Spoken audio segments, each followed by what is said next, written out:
Alright. अच्छा, absorption और marginal costing में जो हम लोगों ने डिस्कशन किया था वो यही डिस्कशन था कि हमने ये देखा था कि भाई एब्जॉर्प्शन कॉस्टिंग में हम प्रोडक्ट को वैल्यू करते हैं on the basis of full production cost, और मार्जिनल कॉस्टिंग में हम स्टॉक को वैल्यू करते हैं on the basis of variable manufacturing cost per unit. ठीक है। अच्छा, उसके बाद फिर हमारा डिस्कशन ये हुआ था कि प्रोडक्ट कॉस्ट का मतलब है अच्छा, फिर हमने डिस्कस ये किया था कि भाई देखो, इसका मतलब ये है कि एब्जॉर्प्शन कॉस्टिंग में जब स्टॉक को वैल्यू करेंगे तो उसमें उसमें direct material, direct labour, direct expense के साथ साथ हम फिक्स्ड ओवरहेड भी लेंगे। Sorry, direct material, direct labour, direct expense, variable overhead के साथ साथ हम फिक्स्ड ओवरहेड भी लेंगे। फिक्स्ड ओवरहेड के लिए मैंने इसलिए कहा था कि क्योंकि फिक्स्ड ओवरहेड, चूँकि ये वो ओवरहेड जो प्रोडक्ट को बनाने के लिए ज़रूरी है, तो हमने कहा था कि भाई फिक्स्ड ओवरहेड को भी हम प्रोडक्ट की कॉस्ट का पार्ट बनाएंगे। ठीक है। मार्जिनल कॉस्टिंग में हमने कहा था कि नहीं भाई, अगर हम मार्जिनल कॉस्टिंग यूज़ कर रहे हैं तो मार्जिनल कॉस्टिंग में फिक्स प्रोडक्शन ओवरहेड जो है वो आपकी प्रोडक्ट की कॉस्ट का पार्ट नहीं बनेगा। यहाँ तक का डिस्कशन किया था हमने। फिर मैंने ये कहा था कि देखो, अगर कोई कंपनी पेन बना रही है तो अगर एब्जॉर्प्शन कॉस्टिंग में मुझे उसको वैल्यू करना है कि पेन की जो मैन्युफैक्चरिंग कॉस्ट है या पेन की जो कॉस्ट है वो कितनी है, तो उसके लिए हम डायरेक्ट मटेरियल लेंगे, डायरेक्ट लेबर लेंगे, डायरेक्ट एक्सपेंस लेंगे, वेरिएबल ओवरहेड लेंगे और फिक्स्ड ओवरहेड, सारी चीज़ें लेंगे। फिर मैंने कहा था कि हम मेनली इसका एक प्रॉफिट एंड लॉस अकाउंट बनाते हैं, जिसका मैंने एक फॉर्मेट बनवा दिया था लास्ट क्लास में। मैंने कहा था हम सेल्स रेवेन्यू से स्टार्ट करते हैं, फिर हम उसमें लेते हैं cost of goods sold. Cost of goods को थोड़ा सा मैं बड़ा कर दूँ, हम रेवेन्यू से स्टार्ट करते हैं और उसके बाद हम लेते हैं cost of goods sold. Cost of goods sold में सबसे पहले हम ओपनिंग स्टॉक लेते हैं, फिर हम प्रोडक्शन कॉस्ट लेते हैं। और मैंने कहा था प्रोडक्शन कॉस्ट इस तरीके से कैलकुलेट होती है, ये तरीका है प्रोडक्शन कॉस्ट को कैलकुलेट करने का। ठीक है। मैंने ये कहा था कि जैसे फॉर एग्जांपल अगर आपने 1000 के करीब यूनिट्स बनाए हैं तो 1000 यूनिट्स को हम वैल्यू कैसे करेंगे, वो फिर मैंने कहा था कि जी material cost, labour cost, variable overhead, fixed overhead सबको हम प्लस कर लेंगे। तो जो कॉस्ट पर यूनिट आएगी उससे हम 1000 को मल्टीप्लाई कर देंगे और मेरे पास मैन्युफैक्चरिंग कॉस्ट आ जाएगी। तो टेक्निकली हम ये जो डबल एक्स है इसकी जगह पे फिर हम यहाँ पे लिखेंगे 6000। ठीक है। और उसके बाद क्लोजिंग स्टॉक कैसे वैल्यू करेंगे हम, पता नहीं ये बात डिस्कस हुई थी कि नहीं हुई थी, कि अगर फॉर एग्जांपल 1000 में से मैंने 800 यूनिट सेल कर दिए, ठीक है, तो इसका मतलब मेरे पास बचा कितना, 1000 में से अगर मैंने 800 यूनिट्स बेच दिए तो मेरे पास 200 यूनिट्स बचे। ठीक है। तो इसका मतलब जो क्लोजिंग स्टॉक की क्वांटिटी है वो 200 यूनिट्स की है। अब 200 यूनिट्स का मतलब 200 पेन्स की बात हो रही है। अब ये जो 200 यूनिट है इनकी कॉस्ट क्या होगी, तो कॉस्ट वही होगी जिस पे हमने फिनिश गुड्स को वैल्यू की है, मल्टीप्लाई बाय 6, तो ये हो जाएगा तकरीबन 1200 रुपये। तो हम ये कहेंगे भाई जो क्लोजिंग स्टॉक है उसकी वैल्यूएशन है 1200। ठीक है।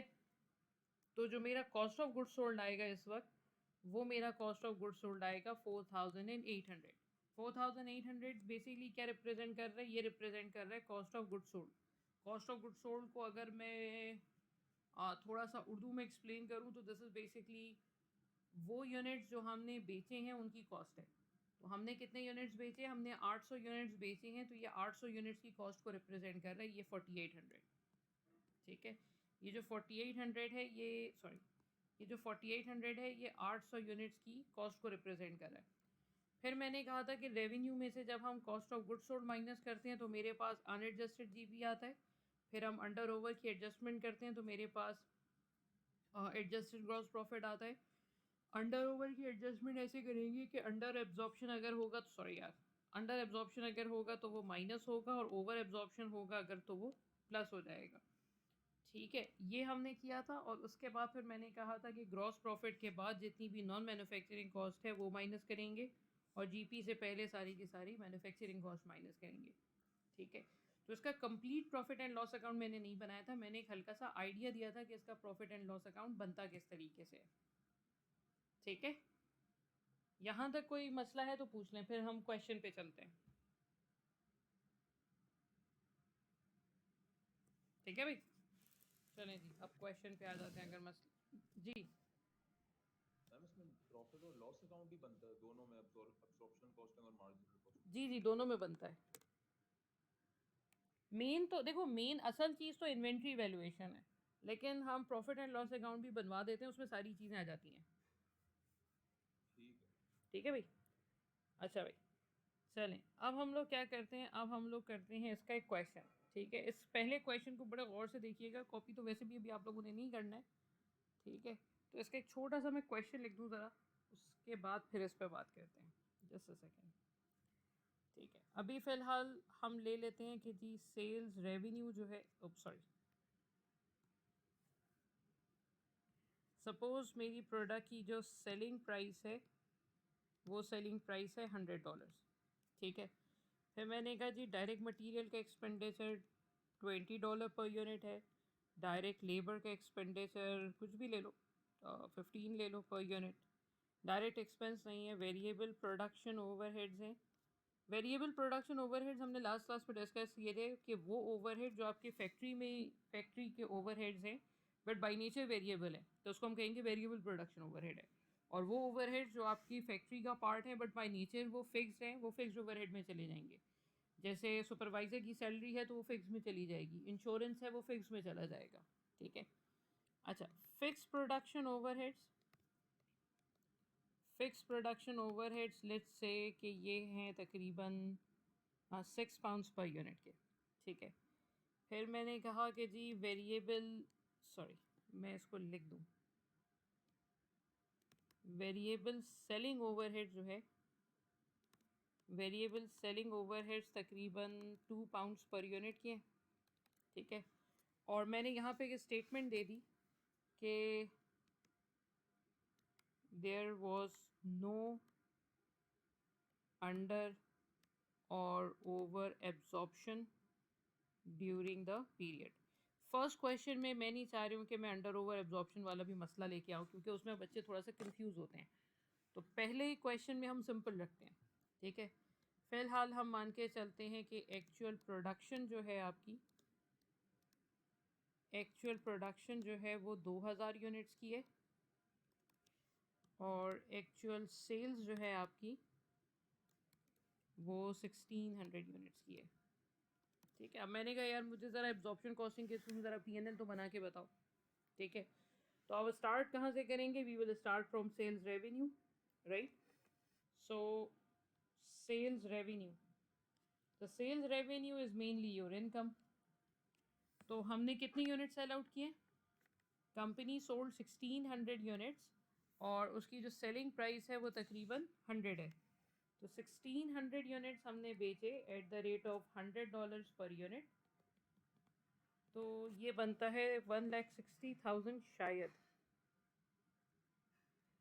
हाँ तकरीबन 1,60,000 जो है ये हो गई आपका, ये हो गई आपकी इनकम या सेल्स रेवेन्यू। उसके बाद हम उसमें से माइनस करते हैं cost of goods sold. Cost of goods sold में सबसे पहले आता है ओपनिंग स्टॉक। अभी ओपनिंग स्टॉक तो है नहीं मेरे पास फ़िलहाल, MA1 में यूजुअली इन चक्रों में नहीं पड़ता। उसके बाद हम उसमें ऐड करेंगे प्रोडक्शन कॉस्ट। ठीक है, अच्छा अब प्रोडक्शन कॉस्ट ये पहली वर्किंग है जो ज़रा देखने वाली है, क्योंकि ये बड़ी इंपॉर्टेंट वर्किंग है, पेपर में बहुत आती है। अच्छा पहले तो आप ये देखें प्रोडक्शन कॉस्ट के लिए, पहले तो आप ये देखें कि आपने यूनिट्स कितने बनाए हैं। How many units produce by the company, 2000 units, right. So आपने 2000 यूनिट्स बनाए हैं। अब सवाल ये पैदा होता है कि 2000 यूनिट्स तो बना लिए, लेकिन उसको वैल्यू किस पे करेंगे आप। तो एब्जॉर्प्शन कॉस्टिंग का कॉन्सेप्ट ये कहता है कि जी स्टॉक वैल्यू होता है direct material, direct labour, direct expense, variable overhead और फिक्स्ड ओवरहेड की बेसिस पे। ये वाली जो चीज़ है ना कि स्टॉक किस पे वैल्यू होता है, ये बिल्कुल पक्का होना चाहिए आपका। ये गड़बड़ हो गया ना अगर एब्जॉर्प्शन कॉस्टिंग में, तो समझे बुनियादें हिल गई इस बात की, क्योंकि यही वो चीज़ है जिस पर पूरी एब्जॉर्प्शन कॉस्टिंग बेस कर रही है। तो इसमें डायरेक्ट मटेरियल आएगा, डायरेक्ट लेबर आएगा, डायरेक्ट एक्सपेंस तो है नहीं, वेरिएबल ओवरहेड आएगा और फिक्स्ड ओवरहेड आएगा। तो 20 + 15 is 35, 35 and 5 is 40 and 6 is 46 I think. आप में से कोई बच्चा चेक कर ले खाली, मैंने वर्बली किया। 46 multiply by 2000 is equals to 92,000। तो 92,000 क्या रिप्रेजेंट कर रहा है, 92,000 रिप्रेजेंट ये कर रहा है कि भाई जितने यूनिट्स आपने बनाए हैं उनकी कॉस्ट 92,000 की है, कॉस्ट ऑफ गुड्स सोल्ड। इसमें अभी हमने normal loss, abnormal gain, scrap proceedings, वो सारे झंझट नहीं लिए। ये सिंपल, बिल्कुल सिंपल कॉन्सेप्ट से चल रहा है। प्रैक्टिकली देखें तो वो नॉर्मल लॉसेस वगैरह वाली चीज़ें होती हैं, तो वो भी इन सब चीज़ों का पार्ट बनती है, लेकिन अभी फ़िलहाल हम बिल्कुल सिंपल लेके चल रहे हैं। सो प्रोडक्शन कॉस्ट हो गई आपकी 92,000 की। उसके बाद हम उसमें से क्लोजिंग स्टॉक को माइनस कर देंगे। अब पहले तो हम ये देखते हैं कि जी क्लोजिंग स्टॉक है कितना। हमने बनाए 2000 units, out of which company actually sold 1600 units. So company produced 2000 units, out of which it sold 1600 units. That means company is left with 400 units, right? So 400 units can be classified as closing stock, right? और closing stock किस पे value होगा? उसी cost per unit पे value होगा जिस cost per units पे हमने प्रोडक्शन कॉस्ट को वैल्यू किया था। क्या चीज़ बेटा? ये चार्ट प्रोडक्शन कॉस्ट नहीं समझ में आई। 92,000 कैसे आई? 92,000 कैसे आई?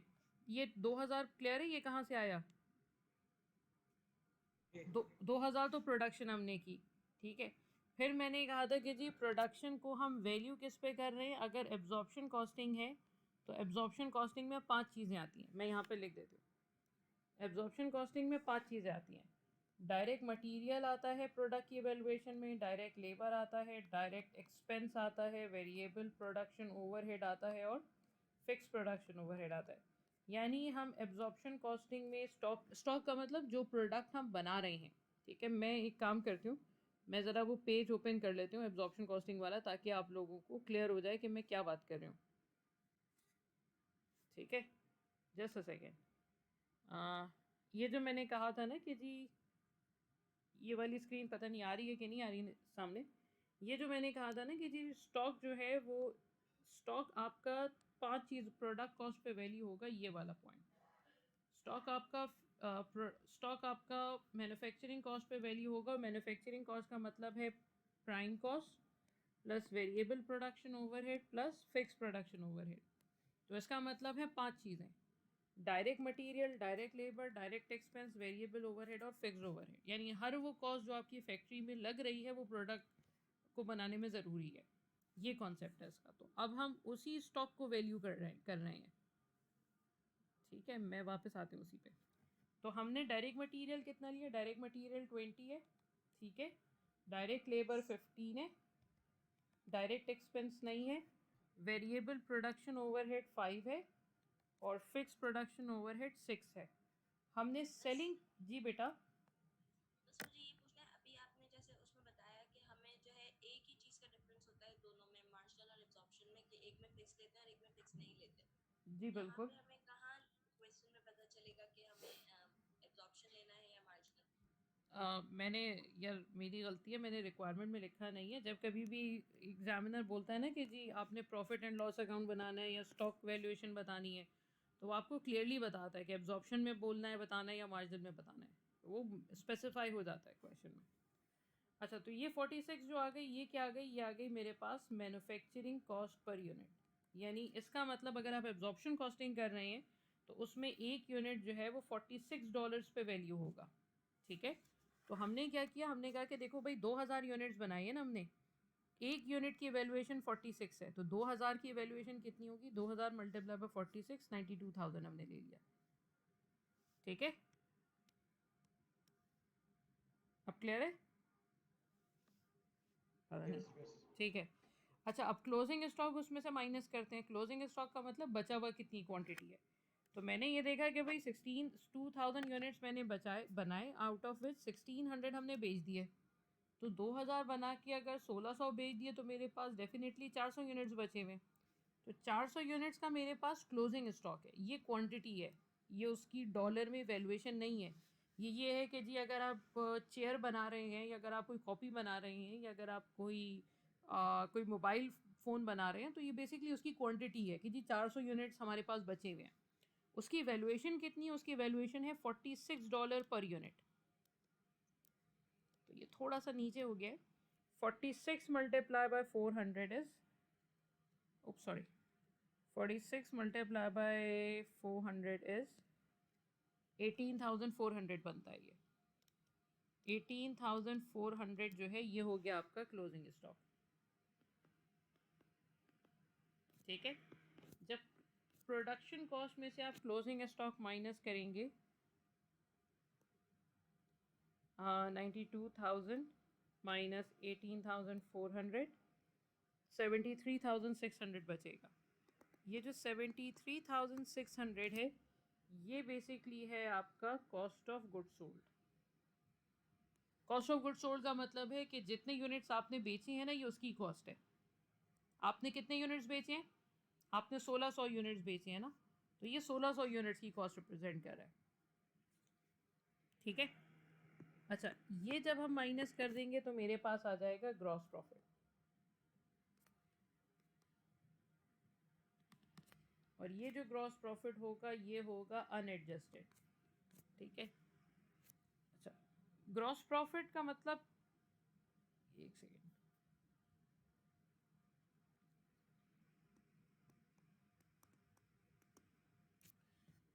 ग्रॉस प्रॉफिट का मतलब बेसिकली है क्या?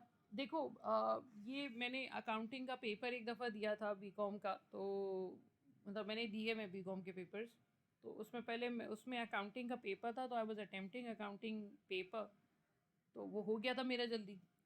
तो मैंने कहा चलो यार ज़रा, क्योंकि अकाउंटिंग में बीकॉम में एक प्रॉपर्टी है कि उसमें सारे पेपर उर्दू में भी होते हैं, इंग्लिश में भी होते हैं। इकनॉमिक्स हो, आपका ये अकाउंटिंग हो, कोई सा भी पेपर हो, उर्दू में भी होता है, इंग्लिश में भी होता है, दोनों लैंग्वेजेस में होता है। तो मैंने ऐसे ही पेपर पलट के देखा तो वहाँ पे ग्रॉस प्रॉफिट का जो मतलब मैंने देखा था वो लिखा हुआ था खालिस मुनाफा। तो खालिस मुनाफा मुझे उसके बाद से समझाने में बड़ी आसानी हो गई। खालिस मुनाफे का मतलब ये है कि ये जो प्रोडक्ट आपने बनाई है उसकी, उसको बेच के जितना पैसा मिला है वो, और प्रोडक्ट को बनाने की कॉस्ट। यानी अगर एक चीज़ को मैंने $46 का बनाया है और उसको मैंने $100 का बेचा है, तो अभी हमने और कोई कॉस्ट नहीं ली है। हमने कमीशन, डिस्ट्रीब्यूशन और मार्केटिंग और इन सब की कॉस्ट नहीं ली है। अभी हमने सिर्फ सेल्स रेवेन्यू में से मैन्युफैक्चरिंग कॉस्ट की चीज़ माइनस की है। अब हम यहाँ पे अंडर ओवर जो एडजस्टमेंट करते हैं, अंडर ओवर फिलहाल तो है नहीं अभी हमारे पास, क्योंकि क्वेश्चन में लिखा हुआ है कि there was no under over absorption. पहले क्वेश्चन में मैं यूजुअली नहीं देती हूँ। 86,400 ये मेरे पास आ गया एडजस्टेड जीपी।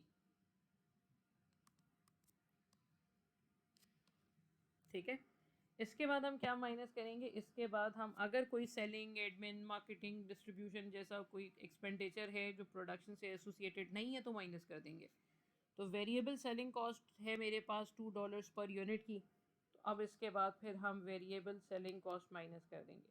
ठीक है, अच्छा एक छोटा सा मसला है, वो मसला ये है कि वेरिएबल सेलिंग कॉस्ट तो दी हुई है $2 पर यूनिट,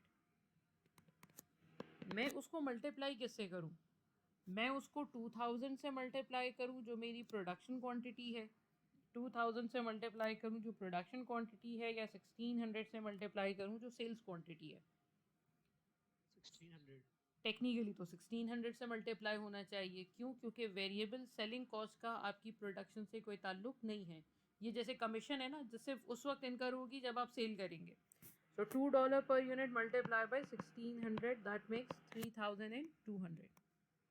ठीक है, तो 3200 जब माइनस कर देंगे तो मेरे पास आ जाएगा प्रॉफिट अंडर एब्जॉर्प्शन कॉस्टिंग। 1600 से मल्टीप्लाई क्यों किए? ये जरा दोबारा समझा दो। 3200। एक सेकेंड, मैंने 1600 से इसको इसलिए मल्टीप्लाई किया है क्योंकि $2 जो थी वो पर यूनिट थी, वो टोटल नहीं थी। 83,200, एक सेकेंड, ये जो $2 है ना ये पर यूनिट है। पर यूनिट का मतलब ये नंबर ऑफ यूनिट से मल्टीप्लाई होगी।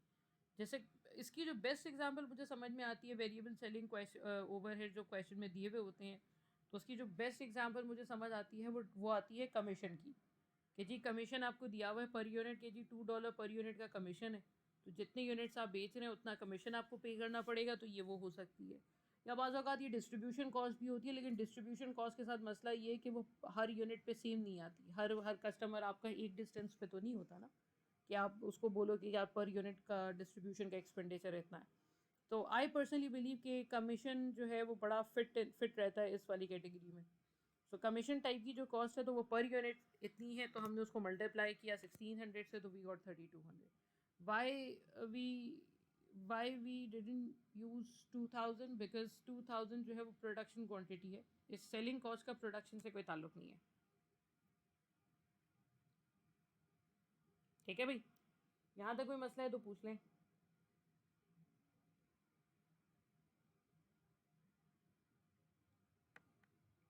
ठीक है भाई, चलें. आप में से अगर कोई पिक्चर लेना चाहे तो ले ले, वरना मैं कोशिश तो करूँगी कि इसको मैं जूम पे सेव कर लूँ. कर तो लिए. वेरिएबल सेलिंग कॉस्ट नहीं समझ आया. आपको वेरिएबल सेलिंग कॉस्ट में क्या समझ नहीं आया? कि क्यों आया ये समझ नहीं आया, या कैसे आया, कैसे कैलकुलेट किया ये समझ में नहीं आया? क्यों आया? क्योंकि वो कॉस्ट है आपकी कंपनी की. आप सेल कर रहे हैं, डिस्ट्रीब्यूशन कर रहे हैं, मार्केटिंग कर रहे हैं, बहुत सारी एक्टिविटीज़ कर रहे हैं, तो वो पीएनएल से माइनस नहीं होगा, वरना तो आपकी इनकम गलत हो जाएगी ना. आप अपने ग्रॉस प्रॉफिट, जब आप FA1 में पढ़ा था तो ग्रॉस प्रॉफिट के बाद आपने मार्केटिंग या ऑपरेटिंग एक्सपेंसेस माइनस किया था ना. ये ऑपरेटिंग एक्सपेंसेस ही तो है, कि इसका प्रोडक्शन से कोई ताल्लुक नहीं है, इसका ताल्लुक आपकी अदर एक्टिविटीज़ से है.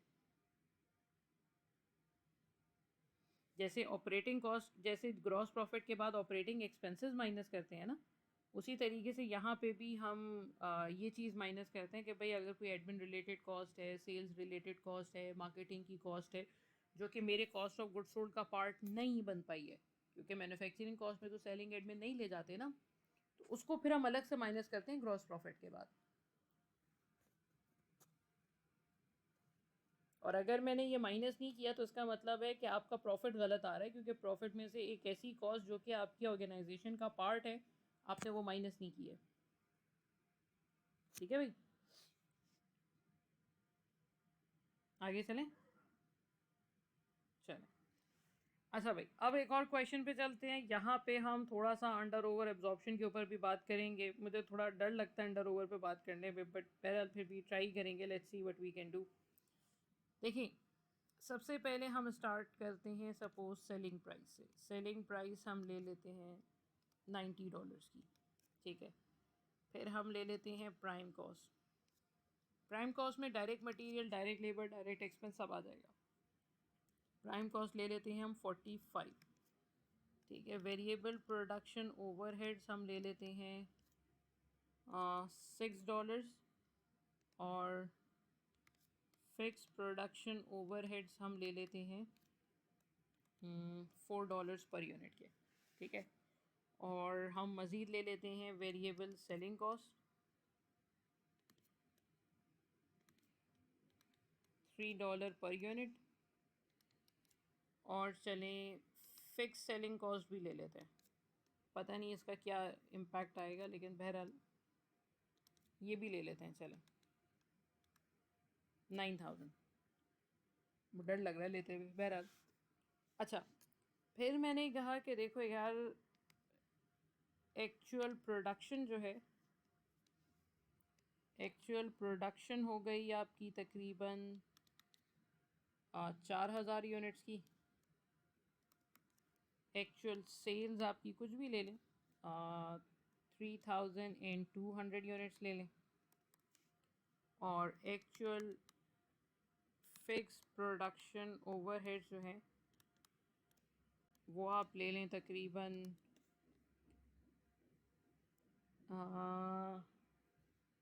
18,000.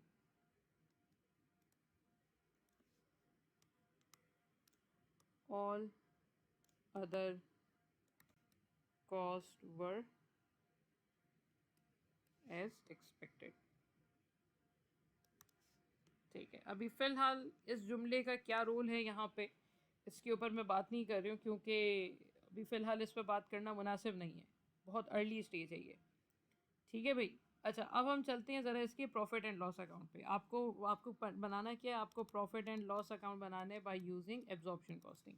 ठीक है. अच्छा, अब हम स्टार्ट कहाँ से करेंगे? हम स्टार्ट उसी सेल्स रेवेन्यू से करेंगे. ठीक है. सेल्स रेवेन्यू कितना है? सेल्स रेवेन्यू हो जाएगा, आपने कितने यूनिट सेल आउट किए? 3200 यूनिट्स. और एक यूनिट की सेलिंग प्राइस है 90. सो 3200 मल्टीप्लाई बाय 90. 288,000। आप लोग आज बड़े खामोश खामोश लग रहे हैं, खैरियत है सब? वालेकुम अस्सलाम। डोंट से कि रमज़ान का मसला है। जी भाई, भाई ये कौन सा टॉपिक चल रहा है? ये कौन है भाई? आपने अभी ज्वाइन किया क्या? जी जी। माशाल्लाह, मेरी बड़ी दुआ है आपको जो मैं समझा रही हूँ वो समझ में आ जाए। सर अभी हम एब्जॉर्प्शन कॉस्टिंग लेके चल रहे हैं। एब्जॉर्प्शन कॉस्टिंग जो लास्ट क्लास में स्टार्ट किया था ना, मार्जिन वाली ना? नहीं एब्जॉर्प्शन और मार्जिनल कर रहे थे हमने, तो हम अभी एब्जॉर्प्शन लेके चल रहे हैं, मार्जिनल नहीं है अभी, सिर्फ एब्जॉर्प्शन है।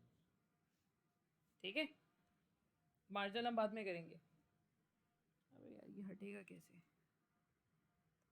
रोज़ा कैसे जा रहा है? अभी उसको छोड़ दें यार, ये कैसे हटेगा? जा रहा है? जी बिल्कुल ठीक जा रहा है। ये बंद कैसे होगा? ओके फाइन, ठीक है। अच्छा, उसके बाद हम माइनस करेंगे यहाँ से कॉस्ट ऑफ गुड्स सोल्ड।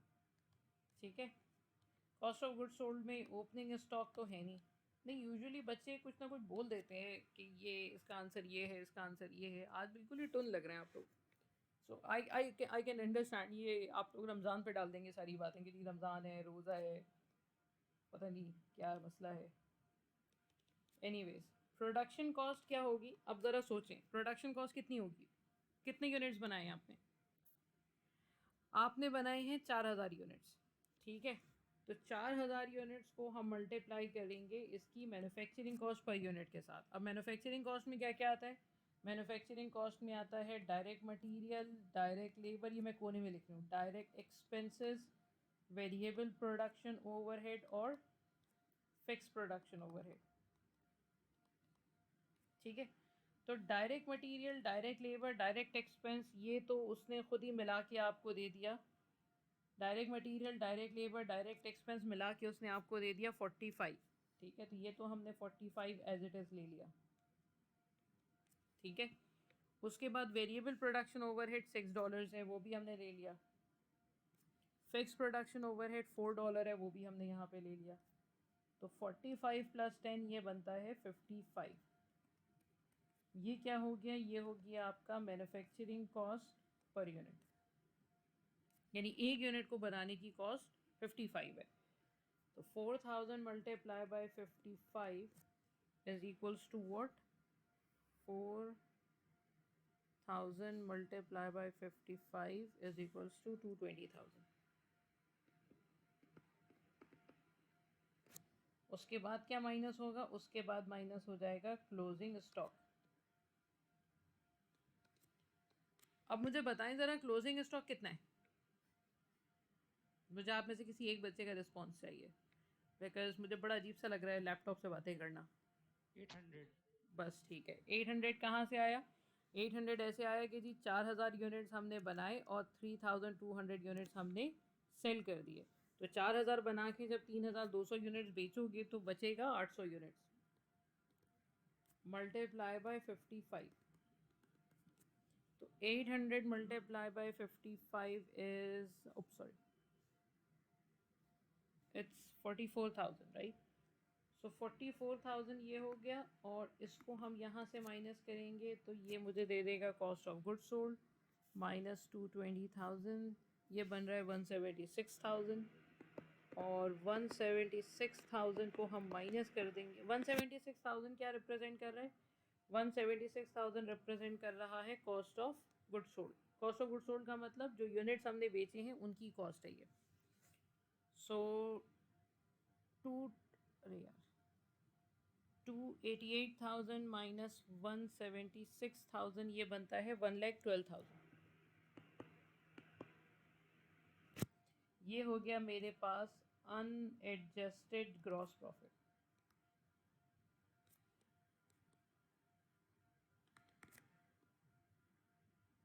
ठीक है भाई, यहाँ तक कोई मसला है? बस इसको अनरजिस्टर क्यों बोला आपने?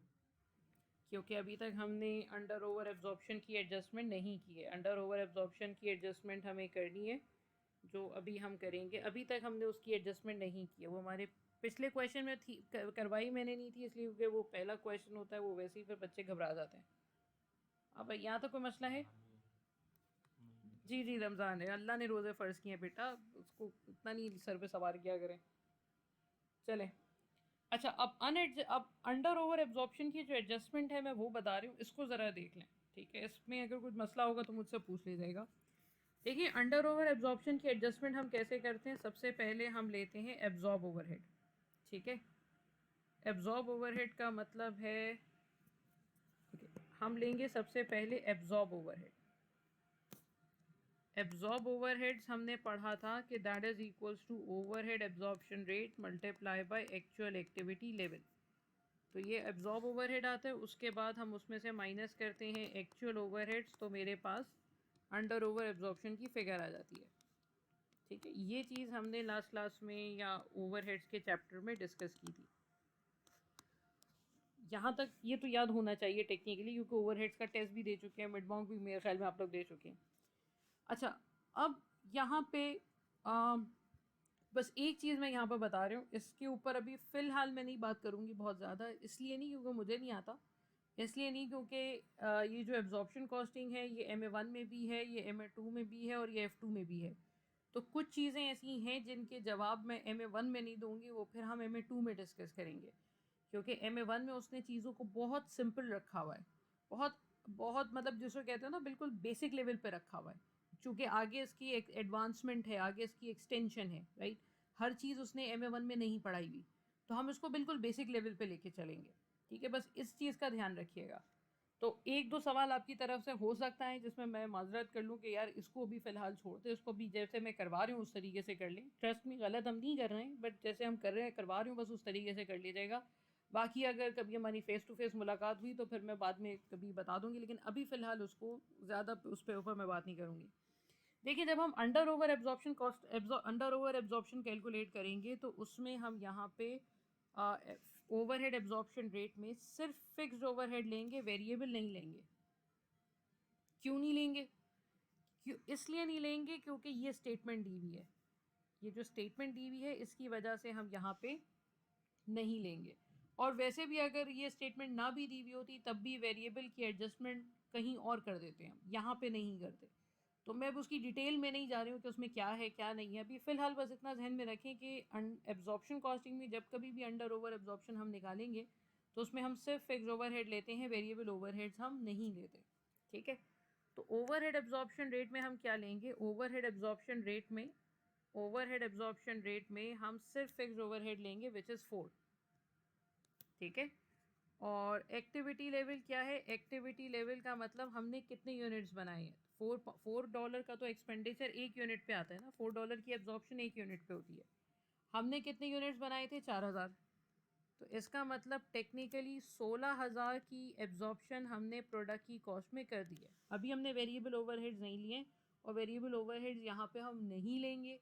क्यों नहीं लेंगे इसका जवाब फ़िलहाल अभी मैं थोड़ी देर के लिए रोक रही हूँ।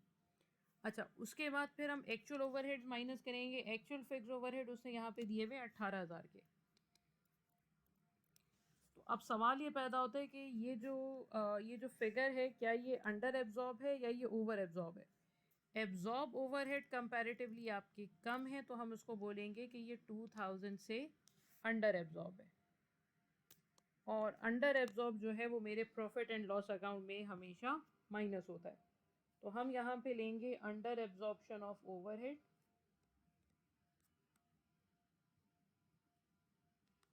और अंडर एब्जॉर्प्शन जो 2000 की है हम वो यहाँ से माइनस करके मेरे पास आ जाएगा एडजस्टेड प्रॉफिट।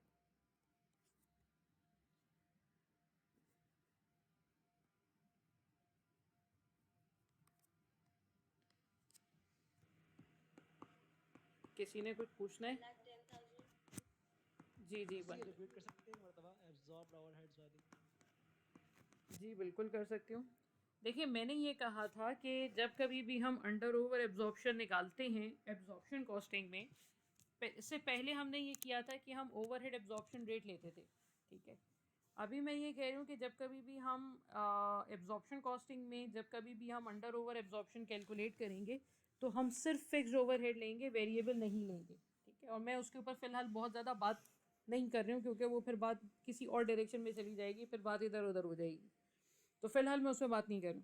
तो हमने क्या किया, हमने ओवरहेड एब्जॉर्प्शन रेट ले लिया, ठीक है, और फिक्स्ड ओवरहेड एब्जॉर्प्शन रेट ले लिया, उसको हमने एक्चुअल प्रोडक्शन से मल्टीप्लाई कर दिया, तो मेरे पास आ गया एब्जॉर्ब ओवरहेड। ये जो 16,000 है ये रिप्रेजेंट कर रहा है एब्जॉर्ब ओवरहेड को, यानी इतने ओवरहेड्स हमने प्रोडक्ट की कॉस्ट में ऑलरेडी शामिल कर लिए हैं, ठीक है। मेरा एक्चुअल फिक्स्ड ओवरहेड्स कितने हो गए, ये फिक्स्ड ओवरहेड है, एक्चुअल फिक्स्ड ओवरहेड हो गए 18,000 के। तो एक्चुअल ओवरहेड्स मेरे ज़्यादा हैं एज़ कम्पेयर विद एब्जॉर्प्शन, तो इस वजह से हमने कहा कि यार 2,000 का डिफरेंस आ रहा है और 2,000 का डिफरेंस अंडर है कि ओवर है, तो चूंकि एब्जॉर्प्शन कम है तो इसलिए मैंने कहा कि ये अंडर एब्जॉर्प्शन है, तो इसलिए उसको हमने यहाँ से माइनस कर दिया, ठीक है भाई। अच्छा, उसके बाद फिर अगर कोई नॉन मैन्युफैक्चरिंग कॉस्ट है तो वो नॉन मैन्युफैक्चरिंग कॉस्ट माइनस हो जाएगी। नॉन मैन्युफैक्चरिंग कॉस्ट में क्या क्या है, एक वेरिएबल सेलिंग कॉस्ट है और एक फिक्स सेलिंग कॉस्ट है, ठीक है। तो वेरिएबल सेलिंग कॉस्ट कितनी है, वेरिएबल सेलिंग कॉस्ट उसने दी हुई है यहाँ पे 3 पर यूनिट की, multiply by how many units sold by the company 3200, तो 3 मल्टीप्लाई बाय 3200 इज़ 9600, ठीक है। और फिक्स सेलिंग ओवरहेड कितने होंगे, फिक्स सेलिंग ओवरहेड्स है 9000 के, ये तो एज इट इज़ आ जाएंगे क्योंकि ये टोटल में दिए हुए हैं। तो जब आप ये माइनस करेंगे तो मेरे पास आ जाएगा प्रॉफिट अंडर एब्जॉर्प्शन कॉस्टिंग।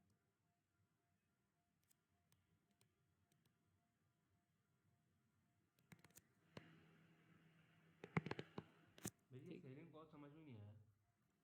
इसमें क्या समझ में नहीं आया, फिर आप ये 3 कहाँ से लेकर आओगे, ये तो भी आया भी नहीं।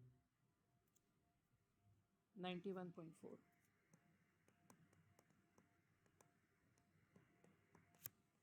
इसीलिए कहते हैं क्लास में टाइम पे आना चाहिए।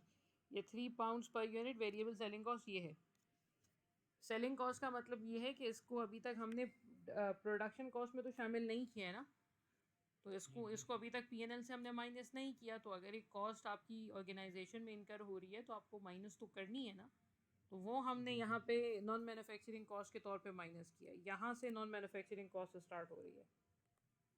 इसमें से सेलिंग डिपार्टमेंट की कॉस्ट, जी बेटा, ये सेलिंग डिपार्टमेंट की कॉस्ट है। जी जी जी जी, इसमें एडमिनिस्ट्रेशन भी डाल सकते हैं आप, मतलब एडमिनिस्ट्रेशन भी हो सकता है क्वेश्चन में दे दे, मार्केटिंग भी दे दे, डिस्ट्रीब्यूशन भी दे दे, तो कोई भी नॉन मैन्युफैक्चरिंग कॉस्ट जो फैक्ट्री के बाहर की कॉस्ट है वो फिर इधर जीपी के बाद से ही माइनस होगी, वो जीपी से पहले नहीं आ सकती, ठीक है। ठीक है भाई। अच्छा, इसका एक क्वेश्चन हम लोग अभी और करते हैं, ठीक है, और उसके बाद फिर मैं इसके शॉर्टकट्स पे आऊँगी। शॉर्टकट्स इसलिए क्योंकि इतना बड़ा क्वेश्चन तो पीएनएल में क्वेश्चन में आएगा नहीं, पेपर में आएगा नहीं, तो हम इसके शॉर्टकट्स पे चलेंगे फिर इसके बाद, ठीक है। मैं कोशिश करूँगी कि अगर आज मुझे टाइम मिल पाया तो इसमें, नहीं बुक, चलें बुक को अभी छोड़ दें फ़िलहाल। अच्छा, सबसे पहले हम स्टार्ट करेंगे सेलिंग प्राइस से, ठीक है। सेलिंग प्राइस हम ले लेते हैं $50 पर यूनिट, डायरेक्ट मटेरियल हम ले लेते हैं $10, डायरेक्ट लेबर हम ले लेते हैं $6 per unit, variable production overheads हम ले लेते हैं $4 पर यूनिट, और फिक्स प्रोडक्शन ओवरहेड्स हम ले लेते हैं 7 पर यूनिट, ठीक है। ये सारा पर यूनिट है, ठीक है। अच्छा, वेरिएबल सेलिंग कॉस्ट भी ले लेते हैं, वेरिएबल सेलिंग कॉस्ट हम ले लेते हैं 1.5 पर यूनिट, ठीक है। और हम ले लेते हैं actual production 8,000 units, actual sales हम लोग ले लेते हैं 7,000 यूनिट्स की, और एक्चुअल फिक्स्ड ओवरहेड्स हम ले लेते हैं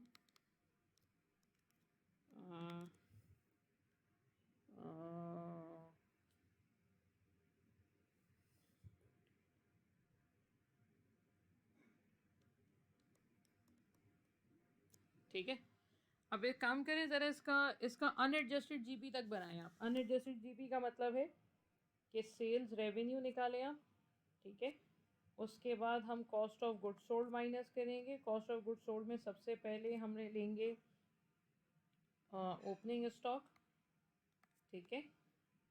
ओपनिंग स्टॉक के बाद उसमें ऐड करेंगे प्रोडक्शन कॉस्ट, और उसके बाद माइनस करेंगे उसमें से हम क्लोजिंग स्टॉक, ठीक है।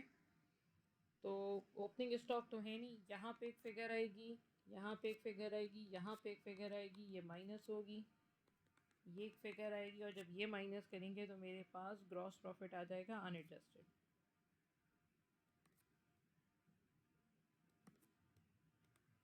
ठीक है। ज़रा यहाँ तक की फिगर ज़रा आप कैलकुलेट करें, फिर आगे मैं करवाती हूँ। यहाँ तक की कैलकुलेशन ज़रा ट्राई करें आप लोग, ताकि आप लोगों को थोड़ा सा कॉन्फिडेंस आ जाए, और उसके बाद फिर हम आगे चलेंगे। देखिए मैं आप लोगों को 2 से 3 मिनट दे रही हूँ, ज़रा इसको ट्राई करें।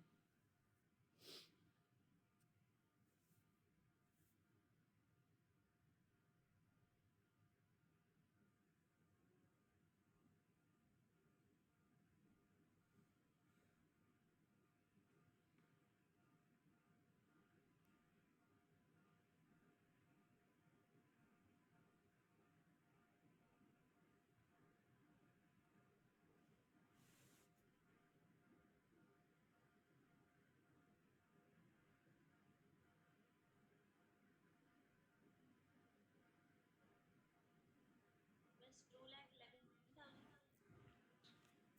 यार अभी मुझे आइडिया नहीं है, मैं असल में बुक ओपन करने की कोशिश कर रही हूँ, तो मुझे 2 मिनट दें आप।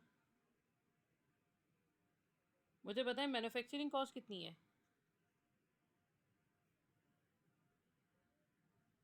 मिस प्रोडक्शन कॉस्ट आ रही है 216,000। बेटा कॉस्ट पर यूनिट पूछ रहा हूँ मैं।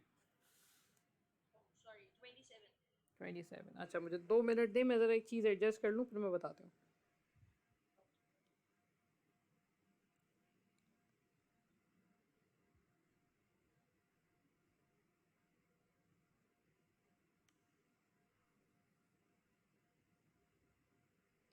आप लोगों में से मोस्टली लोगों के पास बीपीपी है ना? ठीक है।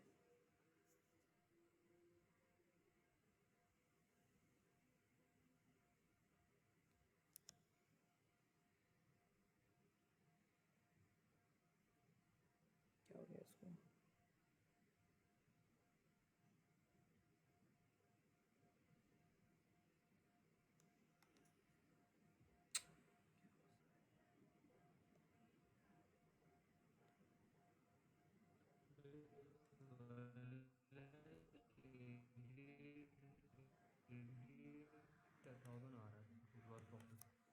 एक मिनट।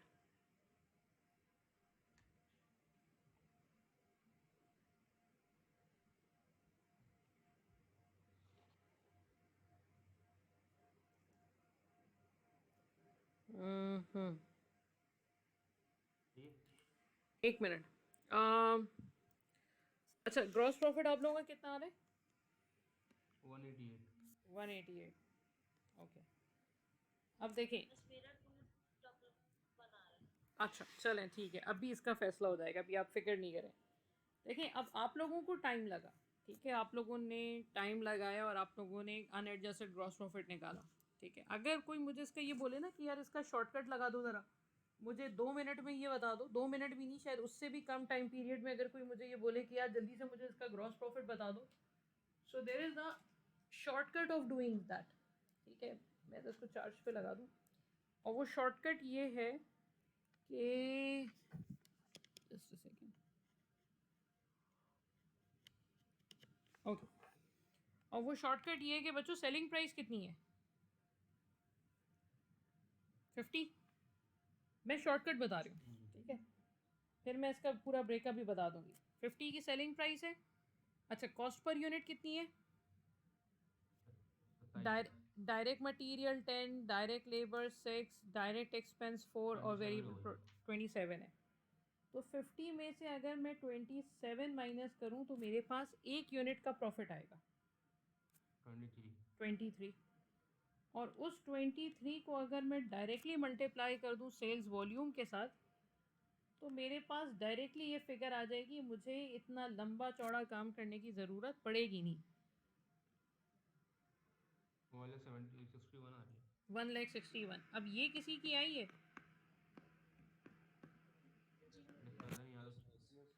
अच्छा, अब मैं ज़रा इसका हाँ नहीं नहीं, अब मैं ज़रा इसका ब्रेकअप बता दूं कि ये 161,000 आया कैसे। मतलब अगर हम इसका प्रॉपर तरीका करते हैं जैसे अभी मैंने करवाया है तो यार ये क्या हो गया इसको, एक सेकेंड, अजीब सा चल रहा है सुबह से ये। अच्छा, अब इसको प्रॉपरली किस तरीके से कैलकुलेट करेंगे, ये तो आपने शॉर्टकट में बताया ना। मैंने कहा नहीं यार मुझे शॉर्टकट नहीं चाहिए, मुझे तो पूरा प्रॉपर तरीका बताएं कि ये फिगर आई कहाँ से। ठीक है, तो वो भी कर लेते हैं। देखिए सेल्स रेवेन्यू कितना होगा, 50 पर यूनिट मल्टीप्लाई बाय 7,000, 5 7 ज़ा बनता है 35, तो ये बनेगा 3.5 लाख। ठीक है, 3.5 लाख का हो गया रेवेन्यू। उसमें से ओपनिंग स्टॉक है नहीं। प्रोडक्शन कॉस्ट 27 मल्टीप्लाई बाय 8,000, ये कितना बनेगा, 27 मल्टीप्लाई बाय 8,000 ये बनेगा 216,000। और उसके बाद क्लोजिंग स्टॉक बचा 1,000 का, तो 1,000 मल्टीप्लाई बाय 27,000 बच गया। तो 2,16,000 माइनस 27 इज 189,000। 189,000 आ गया आपका ग्रॉस, आपका कॉस्ट ऑफ गुड सोल्ड। और 189,000 को जब आप माइनस करेंगे इस 3,50,000 में से तो आपके पास बचेगा 161,000। ठीक है भाई, कोई ऐसा है जिसको ये चीज़ क्लियर नहीं है अभी भी, सिवाय उनके जो लेट आए हैं? ठीक है भाई, शॉर्टकट मेथड बताया, ये दोबारा बताइए। मैं शॉर्टकट अभी बता देती हूँ। ज़्यादा आसान है, शॉर्टकट तो ज़्यादा आसान है। अच्छा, आप आए हुए हैं? यस, मैं आया हुआ हूँ। अच्छा, नहीं, चल, मैंने बात कर ली, मैंने उनसे बात कर ली सर। अच्छा चलो ना यार, छोड़ो ना है। देखिए मैं इसका शॉर्टकट बताती हूँ, लेकिन उससे ज़्यादा मैं ज़रा एक दो चीज़ें और बता दूँ, फिर हम शॉर्टकट पे भी आते हैं। देखिए, ये वाला शॉर्टकट बताने से पहले मैं आपको एक और चीज़ बता रही हूँ, और वो ये कि ये जो कॉस्ट ऑफ गुड सोल्ड हमने निकाली है, ये कॉस्ट ऑफ गुड सोल्ड कैसे निकाली।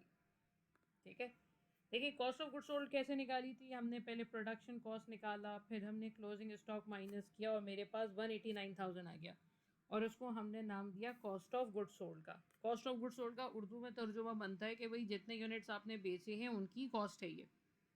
ठीक है, कॉस्ट ऑफ गुड सोल्ड का मतलब यही है ना, जितनी यूनिट्स बेचे उनकी कॉस्ट है। तो कितने यूनिट्स बेचे आपने? आपने 7,000 यूनिट्स बेचे हैं, और एक यूनिट की कॉस्ट कितनी है, 27।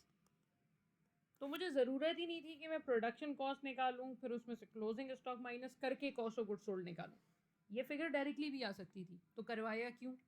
करवाया इसलिए क्योंकि पेपर में प्रोडक्शन कॉस्ट और क्लोजिंग स्टॉक की वैल्यूएशन अक्सर एग्जामिनर पूछता है, ज़रूरी है। लेकिन अगर एग्जामिनर आपसे कॉस्ट ऑफ गुड सोल्ड पूछता है तो वो डायरेक्टली कैलकुलेट हो सकता है।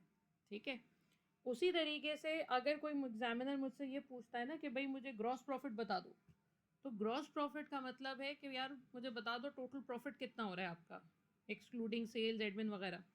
तो मैंने कहा देखो, ग्रॉस प्रॉफिट निकालने के लिए आपने करना क्या है, आपने सबसे पहले तो एक यूनिट का ग्रॉस प्रॉफिट निकालना है। एक यूनिट के ग्रॉस प्रॉफिट का मतलब आपकी सेलिंग प्राइस थी 50 की, और एक यूनिट को बनाने की कॉस्ट है आपकी 27 की। तो इसका मतलब एक यूनिट पे आपको 23 रुपये का प्रॉफिट हो रहा है। ठीक है, एक यूनिट पे आपको 23 रुपये का प्रॉफिट हो रहा है। आप 27 रुपये की चीज़ बना के 50 रुपये का उसको बेच रहे हैं, और एक यूनिट पे अगर आपको 23 रुपये का प्रॉफिट हो रहा है तो सर आपने फिर एक यूनिट तो नहीं बेचा ना पूरे साल, आपने कितने यूनिट्स बेचे हैं, 7,000। तो उसी एक यूनिट के प्रॉफिट को अगर मैं 7,000 से मल्टीप्लाई कर दूं तो मेरे पास 161,000 आ जाएगा। तो मुझे ये जो पूरा सेगमेंट मैंने पहले किया है ना, इस पूरे सेगमेंट को करने की ज़रूरत ही नहीं है, डायरेक्टली ग्रॉस प्रॉफिट आ जाएगा। लेकिन जब प्रैक्टिस करोगे तो कोशिश करना कि ये वाली चीज़ जहन में रहे, क्योंकि असल चीज़ यही है जो अभी हमने की है। शॉर्टकट तो वो तो सीबी के लिए लगता है। ठीक है, यहाँ तक कोई मसला है भाई?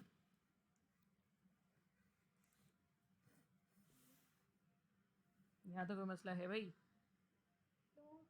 चले आगे चलते हैं। अच्छा, अब हम क्या माइनस करेंगे? ये तो अनएडजस्टेड आए हैं ना, अब हम माइनस करेंगे अंडर ओवर एब्जॉर्प्शन की एडजस्टमेंट। ठीक है, ये थोड़ा सा मुश्किल पार्ट है इसमें, बाकी तो आसान है। क्या हो रहा है यार? ये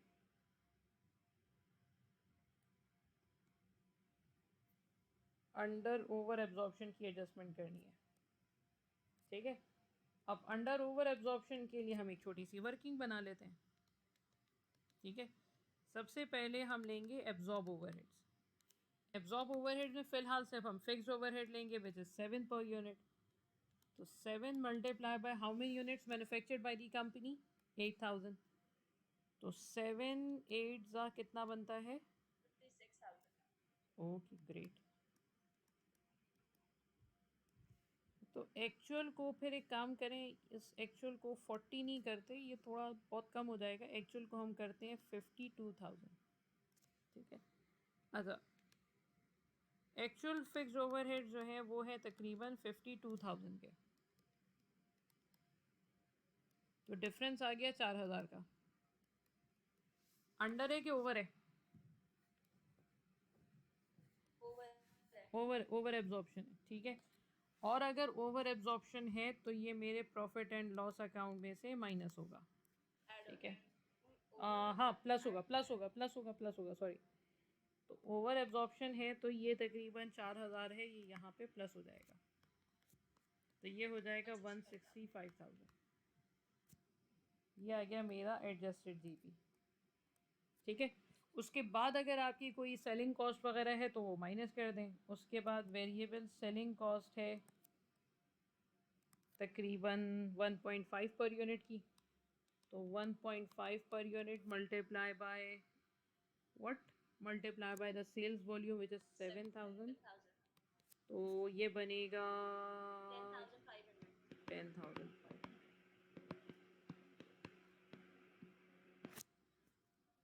तो 165 माइनस 10.5 दैट मेक्स 154,500। ठीक है, ये हो गया आपका प्रॉफिट अंडर एब्जॉर्प्शन कॉस्टिंग।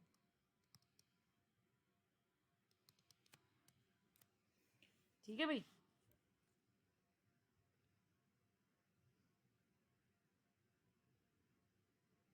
यहाँ तक कोई मसला है? इस ओवर एब्जॉर्प्शन से वर्किंग दोबारा समझा दें। ओवर एब्जॉर्प्शन 4,000 आया। ठीक है, उस 4,000 को यहाँ पे हमने प्लस किया। प्लस क्यों किया? क्योंकि ओवर एब्जॉर्प्शन होता है तो ओवर एब्जॉर्प्शन का मतलब ओवर रिकवरी हो रही है, ओवरहेड्स की रिकवरी ज़्यादा हो रही है, तो उसको हम प्रॉफिट एंड लॉस अकाउंट में प्लस करते हैं। ठीक है, क्योंकि वो मेरे पास पैसे ज़्यादा आ रहे हैं तो हमने उसको यहाँ पे प्लस किया। प्लस करने के बाद ये मेरा एडजस्टेड जीपी आ गया। एडजस्टेड जीपी के बाद जितना भी admin selling marketing distribution expenditure होता है वो माइनस करते हैं। तो 1.5 पर यूनिट था, 1.5 मल्टीप्लाई बाय 7,000 किया हमने। 7,000 क्यों? क्योंकि सेल्स वॉल्यूम 7,000 यूनिट्स का है। वो किया तो मेरे पास ये 10,500 आ गया। माइनस किया तो मेरे पास प्रॉफिट अंडर एब्जॉर्प्शन कॉस्टिंग आ गया। अच्छा, इसका एक क्वेश्चन अभी मैं दे रही हूँ, वो आप लोग पूरा खुद करेंगे और मुझे प्रॉफिट प्रॉपर बताएंगे। जी बोलें। इस लास्ट क्वेश्चन में हमने जो फिक्स सेलिंग कॉस्ट लिया था, हाँ, इसमें है इसके नहीं ना, अंदर वो इसमें फिक्स सेलिंग कॉस्ट है नहीं ना क्वेश्चन में, सिर्फ वेरिएबल है। तो वेरिएबल है तो सिर्फ वेरिएबल लेंगे। ठीक है, एक क्वेश्चन मैं आप लोगों को दे दूं करने के लिए, या हम डायरेक्टली एमसीक्यूज पे आ जाएं? प्लीज दे दें, एक क्वेश्चन दे दें। चलें, मेरा भी यही ख्याल है कि एक क्वेश्चन आप लोग खुद से कर लें ताकि आप लोगों का हाथ थोड़ा बैठ जाए, फिर हम एमसीक्यूज पे आएंगे, वरना मुझे ख़तरा लग रहा है थोड़ा सा। ठीक है, लेकिन इसको पूरा करना, इसको शॉर्टकट से मत करना। शॉर्टकट में भी मैं बताती हूँ उसको किस तरीके से करना है। वो 4-5 शॉर्टकट्स हैं, वो फिर मैं इकट्ठे बता दूँगी। ठीक है भाई, हम लेते हैं क्या हो गया इसको? सेलिंग प्राइस यार ये कुछ, एक मिनट रुके यार, मैं ज़रा अपना राइट पोस्चर सही करूँ। ओके चलें जी, सेलिंग प्राइस हम सबसे पहले ले लेते हैं। क्या हो रहा है यार ये, हाँ ये बेहतर है। सेलिंग प्राइस हम ले लेते हैं 80 की। प्राइम कॉस्ट हम ले लेते हैं $20, 20 नहीं 40 कर लें इसको। वेरिएबल प्रोडक्शन ओवरहेड्स हम कर लेते हैं $10 पर यूनिट, और फिक्स प्रोडक्शन ओवरहेड्स कर लेते हैं हम लोग 5 पर यूनिट, ठीक है। और वेरिएबल सेलिंग ओवरहेड्स कर लेते हैं 2 पर यूनिट, और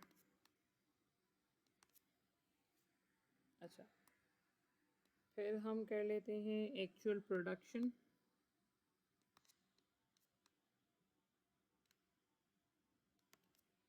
$9,000 units,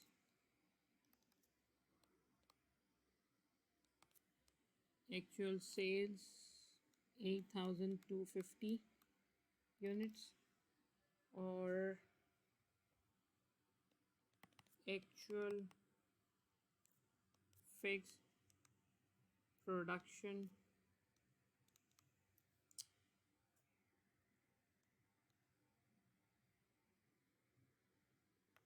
overheads, I don't know what is happening, actual fix production overheads कर लेते हैं हम लोग 46,000, और एक्चुअल फिक्स सेलिंग भी ले लेते हैं इसमें, चलें।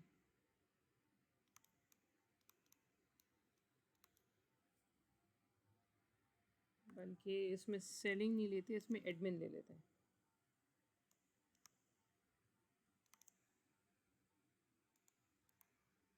ठीक है। अब आपने बनाना है profit and loss account under absorption costing,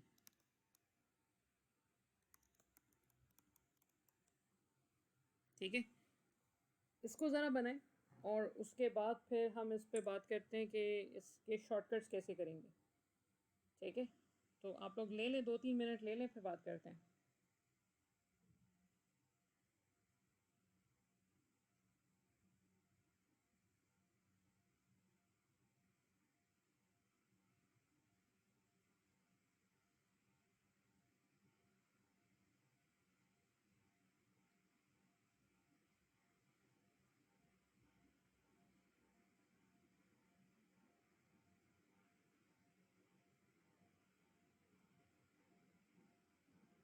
मैं इसका प्रॉफिट वैसे ही बता देती हूँ।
ये फिगर्स मैच करते जाइएगा आप लोग।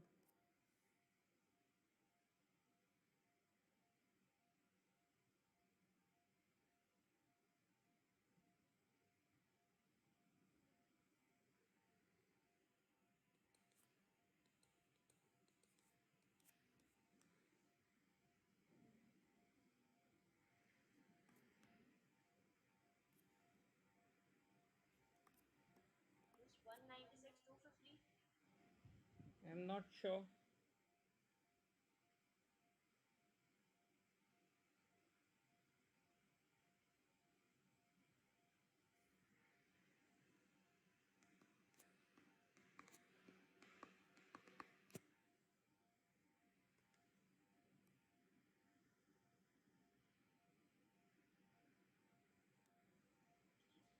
सॉरी मैं 179.7 कर दूँ. अनएडजस्टेड जीपी सही है. यस बस.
मेरे हिसाब से 179,750 का प्रॉफिट है. बस मेरा भी यही आ रहा है.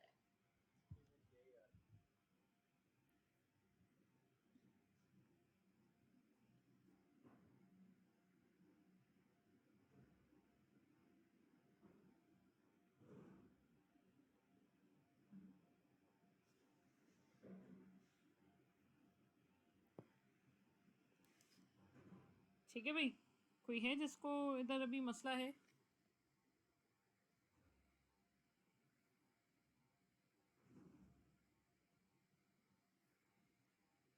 जी भाई, किसी को इस प्रॉफिट में मसला है? मिस 179.750. जी सर, बिल्कुल यही लिखा हुआ है यहाँ पे भी.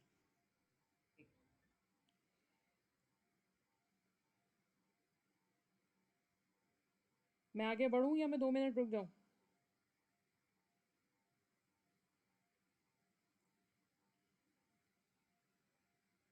मैं आगे बढ़ूँ या मैं 2 मिनट रुक जाऊँ?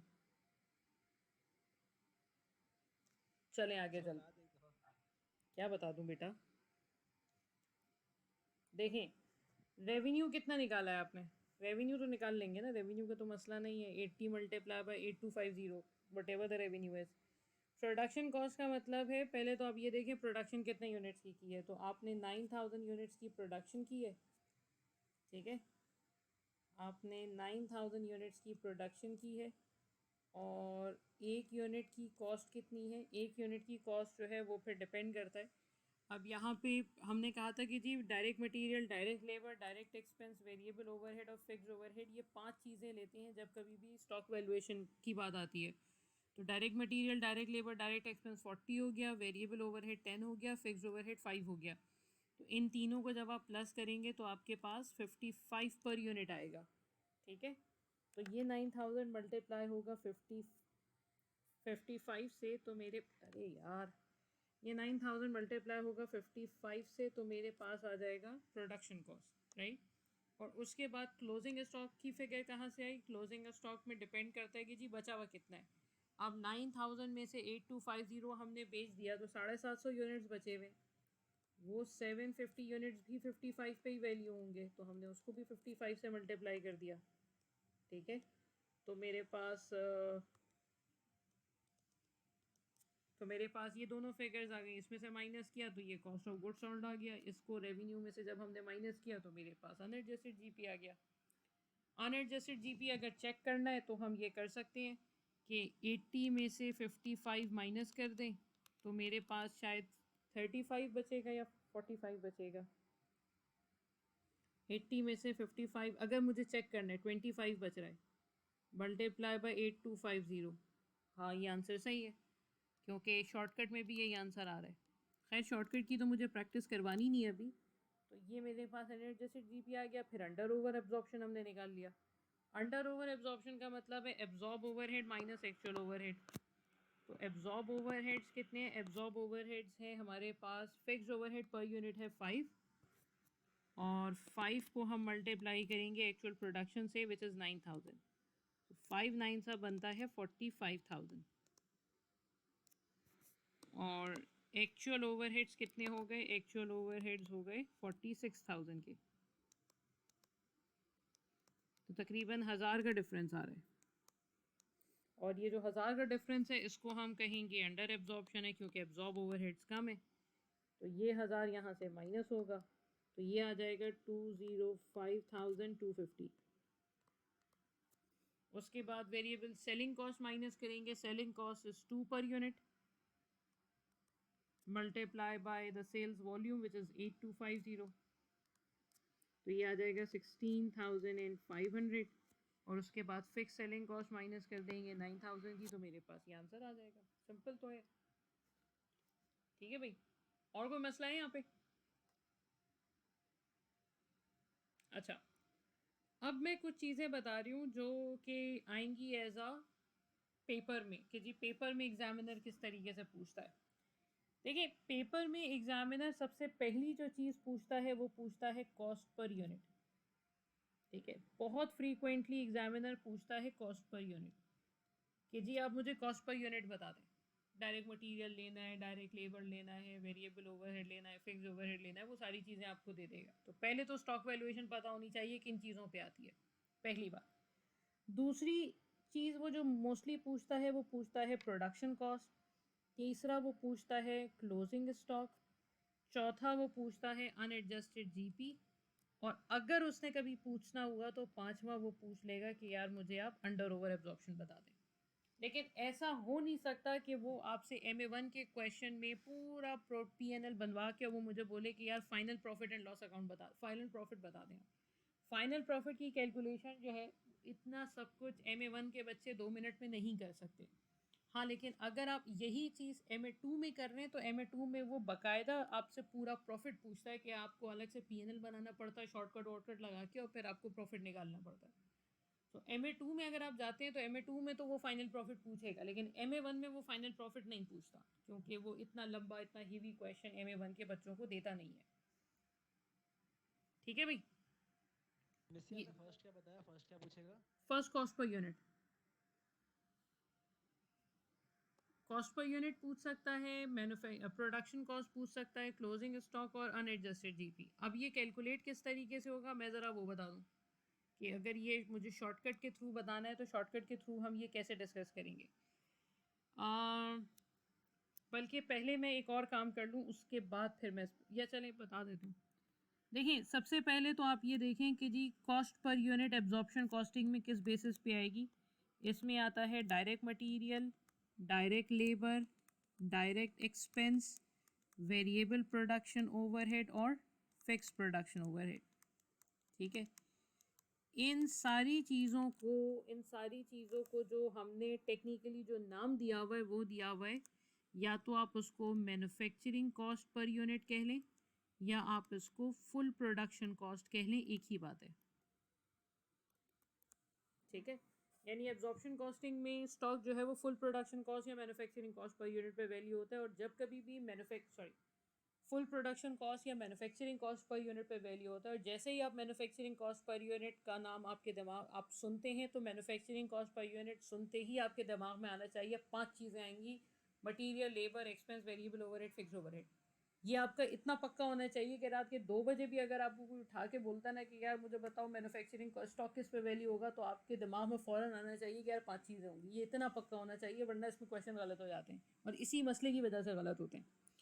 अच्छा, उसके बाद जो दूसरी चीज़ है वो है प्रोडक्शन कॉस्ट। अब प्रोडक्शन कॉस्ट अगर पूछता है तो कैसे कैलकुलेट करेंगे? देखो, प्रोडक्शन कॉस्ट हमने कैसे कैलकुलेट किया, हमने ये देखा कि कितने यूनिट्स बनाए हैं, फिर उसको मल्टीप्लाई कर दिया कॉस्ट पर यूनिट से। अभी इसकी प्रैक्टिस करते हैं।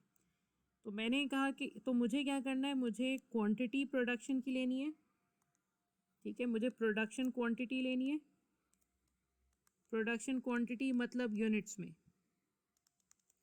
और उसको मल्टीप्लाई कर देना है मैन्युफैक्चरिंग कॉस्ट पर यूनिट के साथ। और मैन्युफैक्चरिंग कॉस्ट पर यूनिट का मतलब है ये direct material, direct labour, direct expense वगैरह। अगर वो मुझसे पूछता है कि यार मुझे ज़रा वैल्यूएशन ऑफ क्लोजिंग स्टॉक बताओ,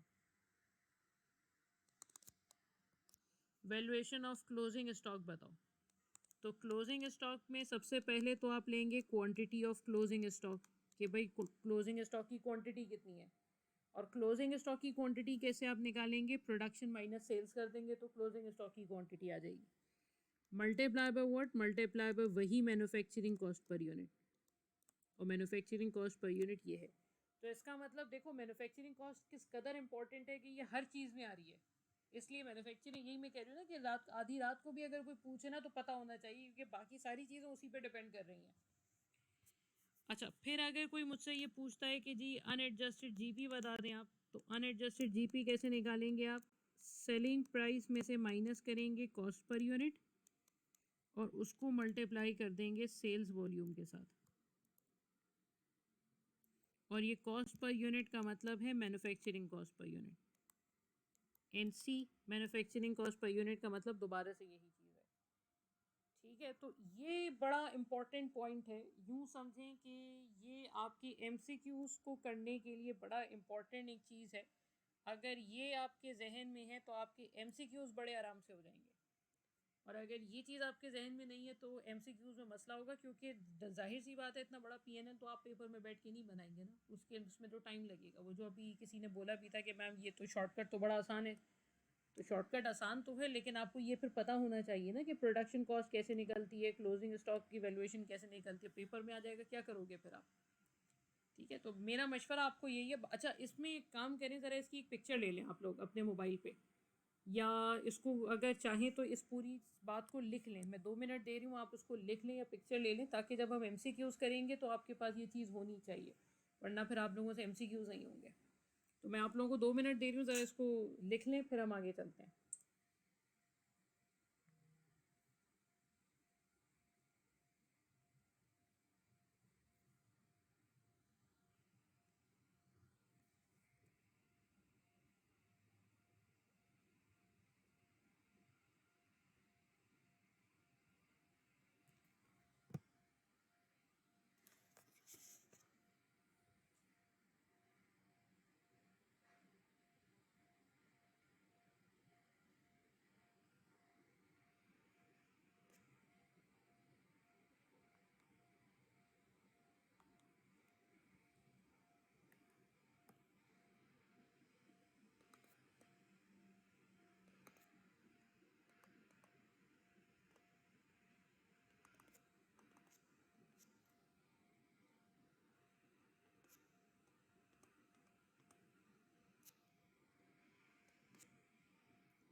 ठीक है भाई,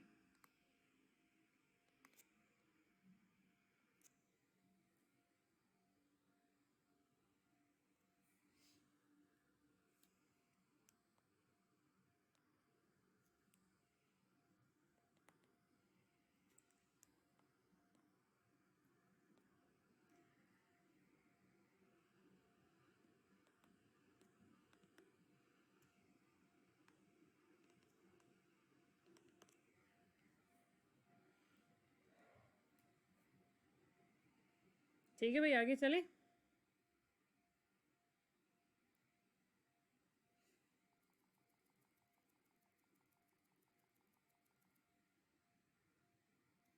ओके, चलें जी। आ, अब ज़रा हम लोग इसके क्वेश्चन पे आते हैं। ओके, अच्छा अब देखिए, मैं पहले एक और क्वेश्चन करवा दूँ फिर इस पे आते हूँ।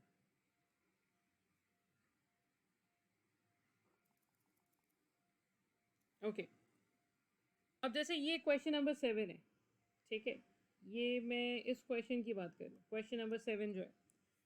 अब इसमें उसने आपको प्राइम कॉस्ट दे दिया, वेरिएबल प्रोडक्शन, वेरिएबल ओवरहेड दे दिए, फिक्स्ड ओवरहेड दे दिए, वेरिएबल सेलिंग ओवरहेड दे दिया, सेलिंग प्राइस दे दी, ठीक है। मैं इस क्वेश्चन की बात कर रही हूँ, क्वेश्चन 7।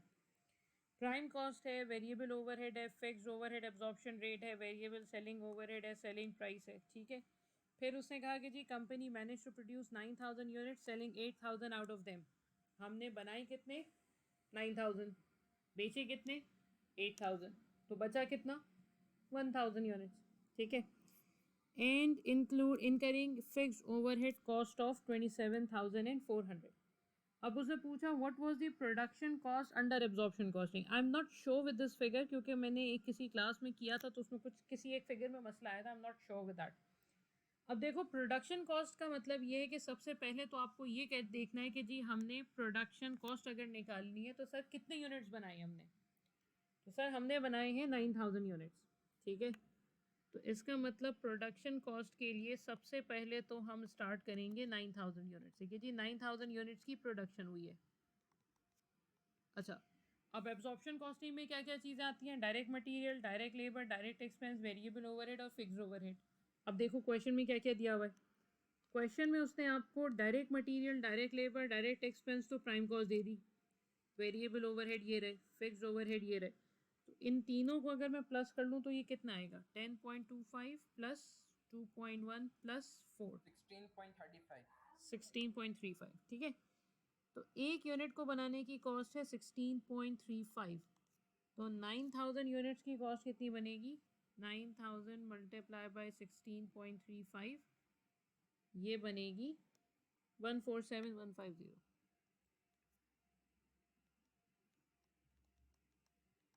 ठीक है। सो इसका मतलब 147150 हमें समझ में आ गया कि ये कैसे होगा। तो विद इन एक लाइन हमने इसका 2 नंबर का MCQ कर लिया, ठीक है। अच्छा, अब जो मैं बात बता रही हूँ वो मैं एज एन एक्स्ट्रा बता रही हूँ कि अगर एक्स्ट्रा कभी कोई रिक्वायरमेंट आती है तो क्या कर सकते हैं। मतलब ये जो अब मैं बता रही हूँ ये मैं ऑप्शन के तौर पे बता रही हूँ कि डेटा है तो चलो कर लेते हैं, ठीक है। अब अगर मुझसे अगर कोई ये पूछता है, ये मैं एक्स्ट्रा खास लिख देती हूँ यहाँ पे, अगर कोई मुझसे ये पूछता है कि यार मुझे ज़रा इसी क्वेश्चन में वैल्यूएशन ऑफ क्लोजिंग स्टॉक बताओ, वैल्यूएशन ऑफ क्लोजिंग स्टॉक बताओ अंडर एब्जॉर्प्शन कॉस्टिंग, ठीक है। तो उसके लिए बड़ा आसान है, मुझे क्या करना है, मुझे ये देखना है कि भाई यूनिट्स कितने बचे हैं। आपने 9000 यूनिट्स बना के कितने बेचे? 8000। तो बचा कितना? 1000 यूनिट्स आपके बच गए। और एक यूनिट की वैल्यूएशन कितनी है? 16.35। तो 1000 की वैल्यूएशन हो जाएगी 16,350, ठीक है। ये भी आ गया, आसान सी चीज़ है।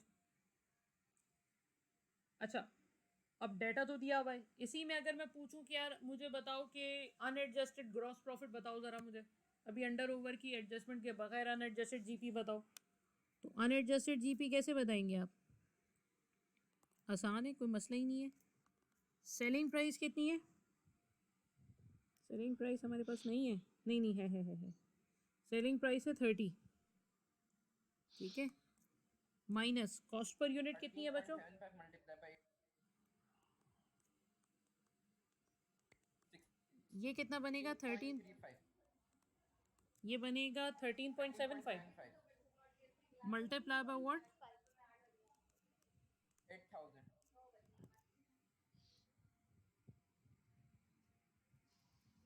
मिस 13.65 बनेगा। अच्छा, 109,200,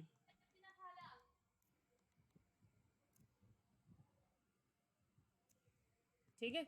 तो मेरे कहने का मकसद ये है कि इतना बड़ा प्रॉफिट एंड लॉस अकाउंट आपको नहीं बनाना पड़ेगा, जो भी रिक्वायरमेंट आएगी आप बड़े आराम से उसको कर सकते हैं, ठीक है। अगर आप लोग इजाज़त दें तो इसी में एक रिक्वायरमेंट मैं और करवा दूं। ठीक है, एक रिक्वायरमेंट मैं और करवा देती हूँ। ओके बस। यस ओके, चले जी। अब अगर मुझसे कोई ये पूछता है कि यार एक काम करो, सारी बातें छोड़ो, मुझे ज़रा ये बताओ कि ओवरहेड्स अंडर एब्जॉर्ब हैं कि ओवर एब्जॉर्ब हैं। तो अंडर ओवर एब्जॉर्ब में ना बच्चों को ज़रा डर लगता है। तो अंडर ओवर एब्जॉर्प्शन के लिए सबसे पहले मुझे क्या चाहिए? Absorb overhead. एब्जॉर्ब ओवरहेड क्या होगा? Fixed overhead absorption rate. अब फिक्स्ड ओवरहेड एब्जॉर्प्शन रेट उसने दिया हुआ है 4, यहाँ पे तो हम सिर्फ फिक्स लेते हैं, तो 4 pounds per unit multiply by actual production तकरीबन आपकी 9000 यूनिट्स की है, तो 4 9 सा बनता है 36,000। और एक्चुअल फिक्स्ड ओवरहेड्स कितने? एक्चुअल फिक्स्ड ओवरहेड्स हैं आपके 27,400। ये 8600 ठीक है, ओवर एब्जॉर्ब। Over absorption. तो मेरे कहने का मतलब ये है कि पीएनएल नहीं बनाना, सिर्फ आपके पास वो 4-5 चीज़ें जो मैंने लिखवाई हैं वो चीज़ें होनी चाहिए, MA1 का काम हो जाएगा। ठीक है, इसका अगर आप लोगों ने, वैसे तो मैं भेज दूंगी, मैं इसको सेव भी कर देती हूँ अभी यहाँ पे, लेकिन अगर आप लोगों ने इसकी पिक्चर लेनी है तो मैं 1-2 मिनट रुक जाती हूँ, फिर हम आगे चलते हैं। कुछ कह रहे हैं यहाँ पे? अच्छा, चलें, अब हम कोशिश करते हैं कि कुछ और देख लें, एक आध MCQ और देख लें।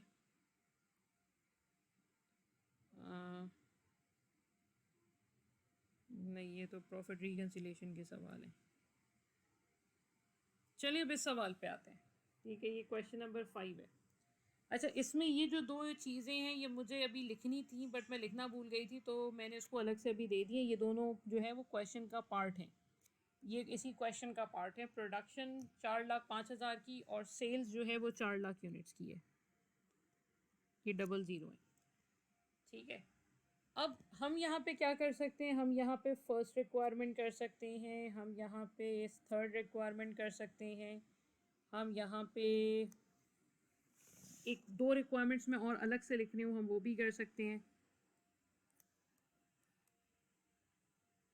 Production cost under absorption costing, ठीक है, पाउंड्स में है ये, और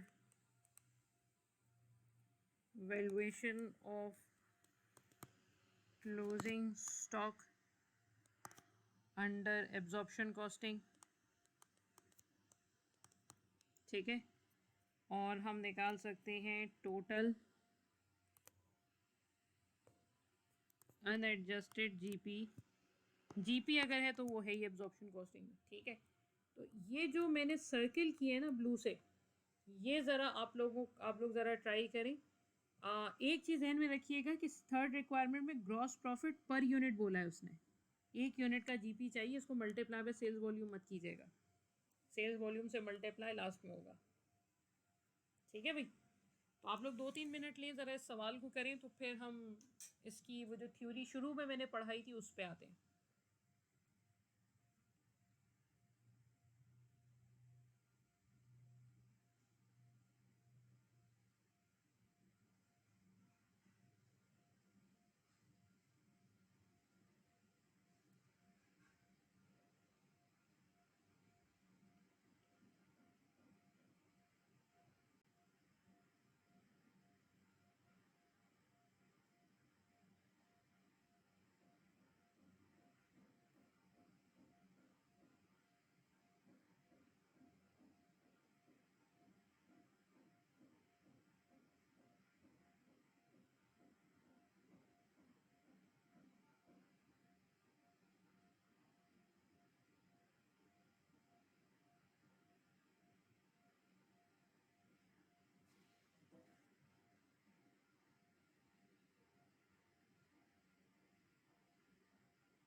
जी भाई,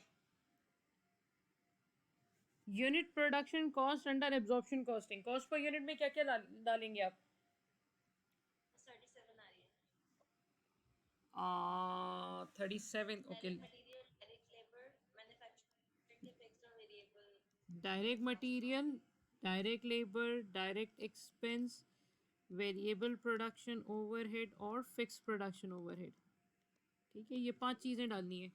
अच्छा, डायरेक्ट मटेरियल 15 है, डायरेक्ट लेबर 10 है, डायरेक्ट एक्सपेंस तो है नहीं. वेरिएबल ओवरहेड में क्या लेंगे?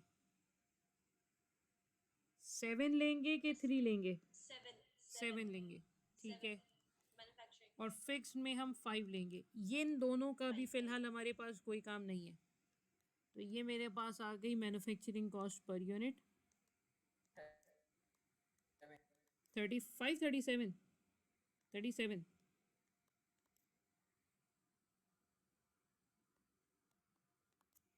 ठीक है.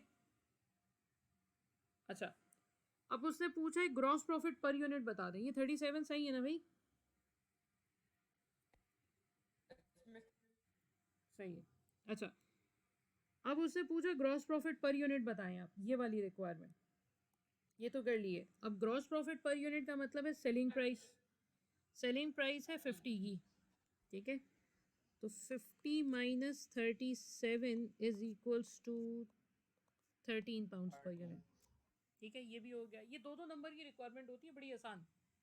अच्छा, फिर उसके बाद हमें ये निकालना है कि जी production cost under absorption costing आप बता दें. अब एब्जॉर्प्शन कॉस्टिंग के अंडर प्रोडक्शन कॉस्ट का मतलब पहले तो ये देखो कि प्रोडक्शन कितने यूनिट्स की है. प्रोडक्शन की है आपने 4,05,000 यूनिट्स की. ठीक है, 4,05,000 यूनिट्स की प्रोडक्शन मल्टीप्लाई बाय 37. तो ये थाउजेंड्स में जो भी फिगर आ जाएगी ये वहाँ पे आ जाएगा. अच्छा, 149,800. 1490.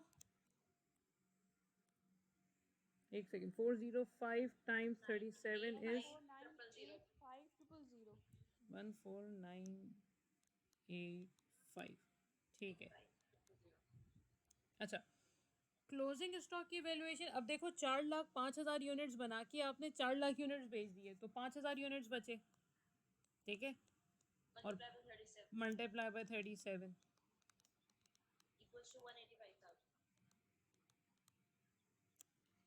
और अनएडजस्टेड जीपी अगर कोई मुझसे पूछता है तो भाई एक यूनिट का जीपी तो $13 का है, 13 पाउंड्स का है. तो हमने कितने यूनिट्स बेचे हैं? हमने बेचे हैं 4,00,000 यूनिट्स. तो 13 मल्टीप्लाई बाय 4,00,000 इज 52,100,000. 52 लाख. ठीक है. और अगर वो मुझसे ये वाली रिक्वायरमेंट पूछता है, ये जो मैं अभी सर्किल कर रही हूँ, ये क्या है? If actual production during the period was 405,000 unit, जो मैंने लिख दिया था ऊपर, and actual fix overheads were 2037,000, then calculate under over absorption of fixed overhead. अब ये ज़रा टेढ़ा मसला होता है क्योंकि अंडर एब्जॉर्प्शन में पता नहीं क्यों बच्चे आके हमेशा थोड़ा सा अटकते ज़रूर हैं. तो ट्राई करते हैं. Let's see what we can do. सबसे पहले तो हम एब्जॉर्ब ओवरहेड लेंगे. एब्जॉर्ब ओवरहेड का मतलब है fixed overhead absorption rate which is 5 multiply by actual production which is 405,000. 5 multiplied by 405, that makes 2025.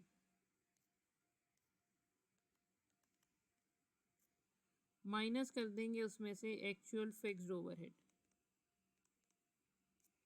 Actual fixed overhead से 2037 के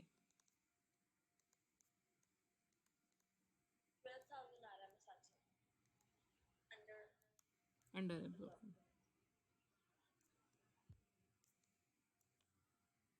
ठीक है भाई, आसान है, समझ आ गई बात. यहाँ तक किसी को कोई मसला है तो भाई पूछ लें.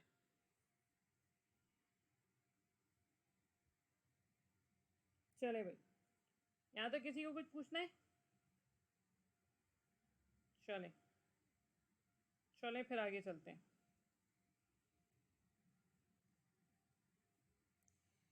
अच्छा देखिए, अब मैं आती हूँ वापस से उस स्टेटमेंट पे जो मैंने बिल्कुल शुरू में बताई थी. मैंने कहा था कि देखो यार, अगर इसका 50-60% भी समझ में आ जाता है बड़ी बात है. ठीक है, अब मैं उसी स्टेटमेंट को दोबारा से बता रही हूँ, ये वाला स्टेटमेंट। देखिए हमने क्या पढ़ा था, हमने इस स्टेटमेंट में ये पढ़ा था कि जी fix production overheads, fix production overhead सही कर दूँ, fix production overheads are treated as a product cost. और प्रोडक्ट कॉस्ट का मैंने मतलब बताया था कि ये प्रोडक्ट कॉस्ट का मतलब है कि ये कॉस्ट पर यूनिट में शामिल होगी।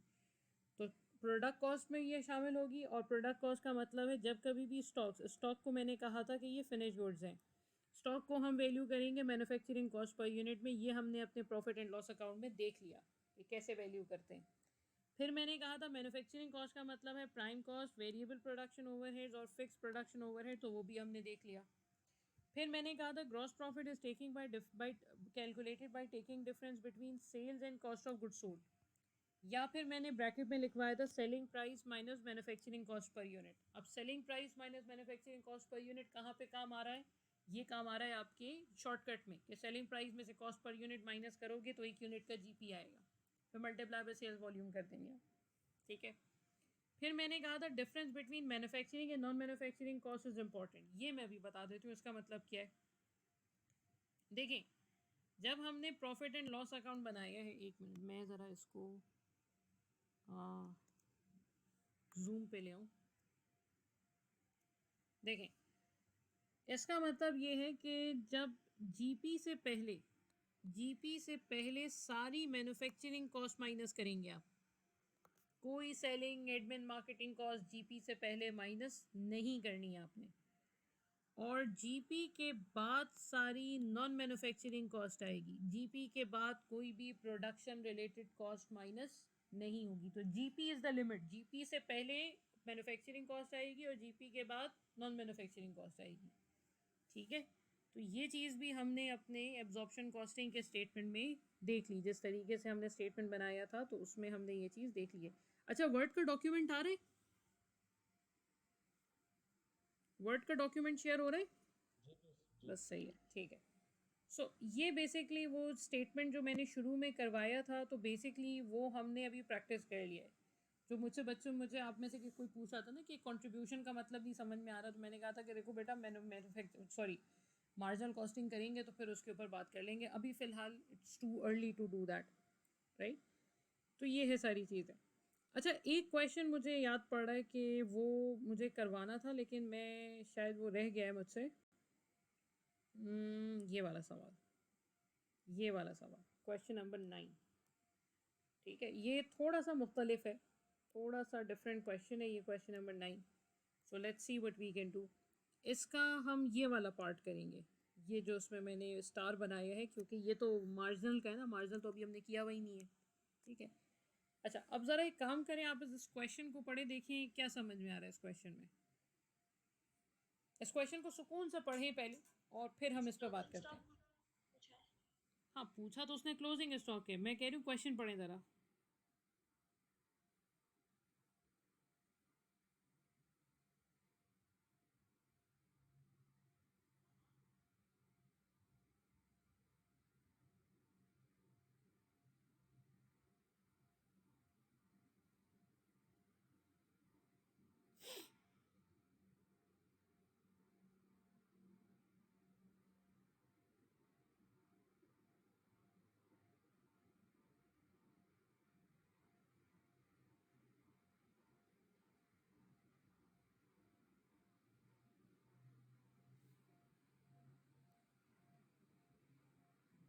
जी भाई। अच्छा अब उसने क्या कहा, company recorded the following cost, material cost दे दी उसने, लेबर कॉस्ट दे दी, वेरिएबल प्रोडक्शन ओवरहेड दे दिया, फिक्स प्रोडक्शन ओवरहेड दे दिया, वेरिएबल सेलिंग कॉस्ट दे दी, फिक्स डिस्ट्रीब्यूशन कॉस्ट दे दी। मुझे एक बात बताइए, ये जितनी भी कॉस्ट गिवन है ये पर यूनिट है टोटल है? टोटल टोटल है, ठीक है। अब ये पर यूनिट नहीं दिया उसने, नहीं दिया तो हम बना लेंगे, इतना कोई बड़ी बात थोड़ी हमारे लिए। फिर उसने कहा during October 5000 units of product x were produced but only 3600 units were sold.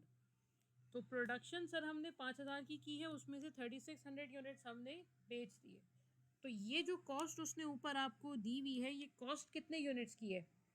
ये जो कॉस्ट उसने आपको दी हुई है ये मेनली जो प्रोडक्शन रिलेटेड कॉस्ट है वो 5000 यूनिट्स की है, perfect. At the beginning of beginning of October, there was no inventory. The value of inventory of product X at the end of October. At the end of October मतलब closing stock. Using absorption costing was what? अच्छा अब देखो वही वाली बात, अगर मुझसे कोई क्लोजिंग स्टॉक की वैल्यूएशन पूछ रहा है तो सबसे पहले तो आप ये देखो कि भाई क्लोजिंग स्टॉक में यूनिट्स कितने हैं. यहाँ पे हमने 5,000 यूनिट्स बनाए और 5,000 में से 3,600 यूनिट्स हमने बेच दिए. So how many units are still in the inventory? 1400 units, right? We still have 1400 units in the stock. अच्छा अब सवाल ये पैदा होता है कि जी उसको वैल्यू किस पे करना है. अब एब्जॉर्प्शन कॉस्टिंग है अगर तो 5 चीज़ें आएंगी. डायरेक्ट मटेरियल आएगा, डायरेक्ट लेबर आएगा, डायरेक्ट एक्सपेंस है नहीं, वेरिएबल आएगा और फिक्स ओवरहेड आएगा. लेकिन ये पर यूनिट तो है नहीं. तो एक तरीका तो थोड़ा सा ज़रा मतलब मैं उसको प्रेफर नहीं करूँगी कि मैं सारी फिगर्स को 5,000 से डिवाइड करूँ. सारी फिगर्स को 5,000 से डिवाइड करने में टाइम लगेगा. तो उससे बेहतर ये है कि हम सबको प्लस कर लें और एक दफ़ा 5,000 से डिवाइड कर दें. ठीक है. तो 20,000 प्लस 16,300 प्लस 14,700 प्लस 19,750 ये बनेगा 70,750 शायद, डिवाइडेड बाय 5,000 14.15. तो इसकी जो कॉस्ट पर यूनिट आ रही है वो आ रही है 14.15 शायद यही आ रही है. हाँ तो 14.15 मल्टीप्लाई बाय 1400 इज व्हाट? 19810. 19,810. ठीक है, ये आ गया आपके पास क्लोजिंग स्टॉक की वैल्यूएशन. अच्छा एक्चुअल में ओरिजिनली ये क्वेश्चन मार्जिनल का था. लेकिन एक चीज़ जहन में रखिएगा, जैसे लीफो फीफो में होता है ना कि फीफो का क्वेश्चन पूछता है तो लीफो का आंसर भी देता है कि बच्चे ने गलती से अगर फीफो के बजाय लीफो बेध्यानी में पढ़ लिया तो उसका आंसर आ जाएगा. उसी तरीके से एब्जॉर्प्शन मार्जिन में भी बेइंतहा होता है कि जैसे उसने मार्जिनल कॉस्टिंग का क्वेश्चन पूछा है ना, लेकिन उसमें वो एक एब्जॉर्प्शन कॉस्टिंग का भी आंसर डाल देगा. तो इसलिए आपका ऑप्शन डी आ रहा है, वरना ऑप्शन डी आने की कोई तुक नहीं है क्योंकि ये एब्जॉर्प्शन का क्वेश्चन ही नहीं है. क्वेश्चन तो मार्जिनल कॉस्टिंग का है ऊपर वाला, एब्जॉर्प्शन का क्वेश्चन तो यहाँ से स्टार्ट हो रहा है. तो बहरहाल वो इसने एक ऑप्शन बना के दिया है कि अगर बच्चा मार्जिनल नहीं पिक कर पाता है, उसको याद नहीं आता टाइम पे, एब्जॉर्प्शन के थ्रू कर लेता है तो फिर उसका एटलीस्ट उसको आंसर मिल जाएगा. ठीक है भाई. अच्छा अब मुझे ये मार्जिनल के तरीके से ये आंसर नहीं है. नहीं, मेरे कहने का मतलब ये है कि उसने जो मार्जिनल कॉस्टिंग के 4 ऑप्शंस बना के दिए हैं ना, तो उसमें एक तो मार्जिनल का आंसर डालता है और एक एब्जॉर्प्शन का आंसर भी डाल देता है कि अगर क्योंकि एब्जॉर्प्शन मार्जिनल में कन्फ्यूजन रहती है बच्चों को. ये भी आपको समझ में नहीं आएगा, जब हम मार्जिनल पढ़ लेंगे तो खुद ही समझ में आ जाएगा कि कन्फ्यूजन रहती क्या है. तो वो बच्चा अगर कन्फ्यूज़ हो के अगर उसने गलती से एब्जॉर्प्शन अप्लाई कर दिया तो उसको फिर भी आंसर मिल जाएगा. ये कहने का मतलब है.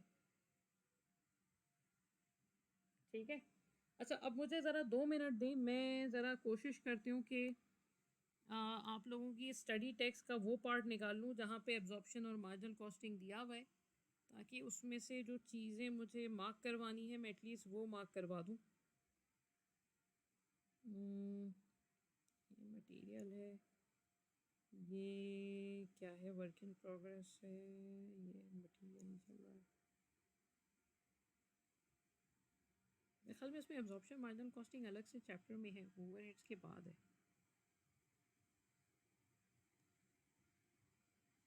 Just a second. Marginal costing जो है वो चैप्टर नंबर कॉस्ट बिहेवियर वाले चैप्टर के अंदर. नहीं आगे भी है यार, मेरे हिसाब से आगे भी है. नहीं, एब्जॉर्प्शन मार्जिनल कॉस्टिंग का कोई चैप्टर नहीं बना हुआ. मुझे मार्जिनल और प्रॉफिट कॉस्टिंग जो है ना वो उसके अंदर मिला था के साथ ही ये रहा है यार. एक सेकेंड, ये थोड़ा मेरा पता नहीं. एक्चुअली ये स्कैन बुक है, तो स्कैन बुक में जो है वो यूजुअली आपका वो सर्च वाला ऑप्शन आता नहीं है. अदरवाइज कौन से चैप्टर में? 3 में है ना? जो पहला वाला चैप्टर था। यस मिस चैप्टर 3 के अंदर पहला जो चैप्टर हम अच्छा, अरे यार यही मसला है इसके साथ। ओके चलें, मैं चैप्टर 3 पे आ जाती हूँ। आई होप मुझे वहाँ पे चीज़ें मिल जाएं। मैं चाह रही हूँ कि मैं बुक ज़रा एक दफ़ा दिखवा दूँ कि बुक में क्या चीज़ है, कहाँ है। चैप्टर 2 हो गया ये है ना, introduction to cost. Direct indirect cost में जिस एग्जांपल्स में 8.1 और 8.2 वाले पार्ट में है, प्रॉफिट रिपोर्टिंग 8 में है, चैप्टर 8 में, जी चैप्टर 8 पार्ट पैरा 8 ए। ये मींस पैरा 8 बोलेंगे ना, जो हेडिंग्स मेन हेडिंग्स जो हैं वो हेडिंग नंबर 8 है हमारे पास। ओके अच्छा देखिए मैं, functional cost okay okay got your point. इसी चैप्टर में है ना, मतलब ठीक है। Yes miss same chapter.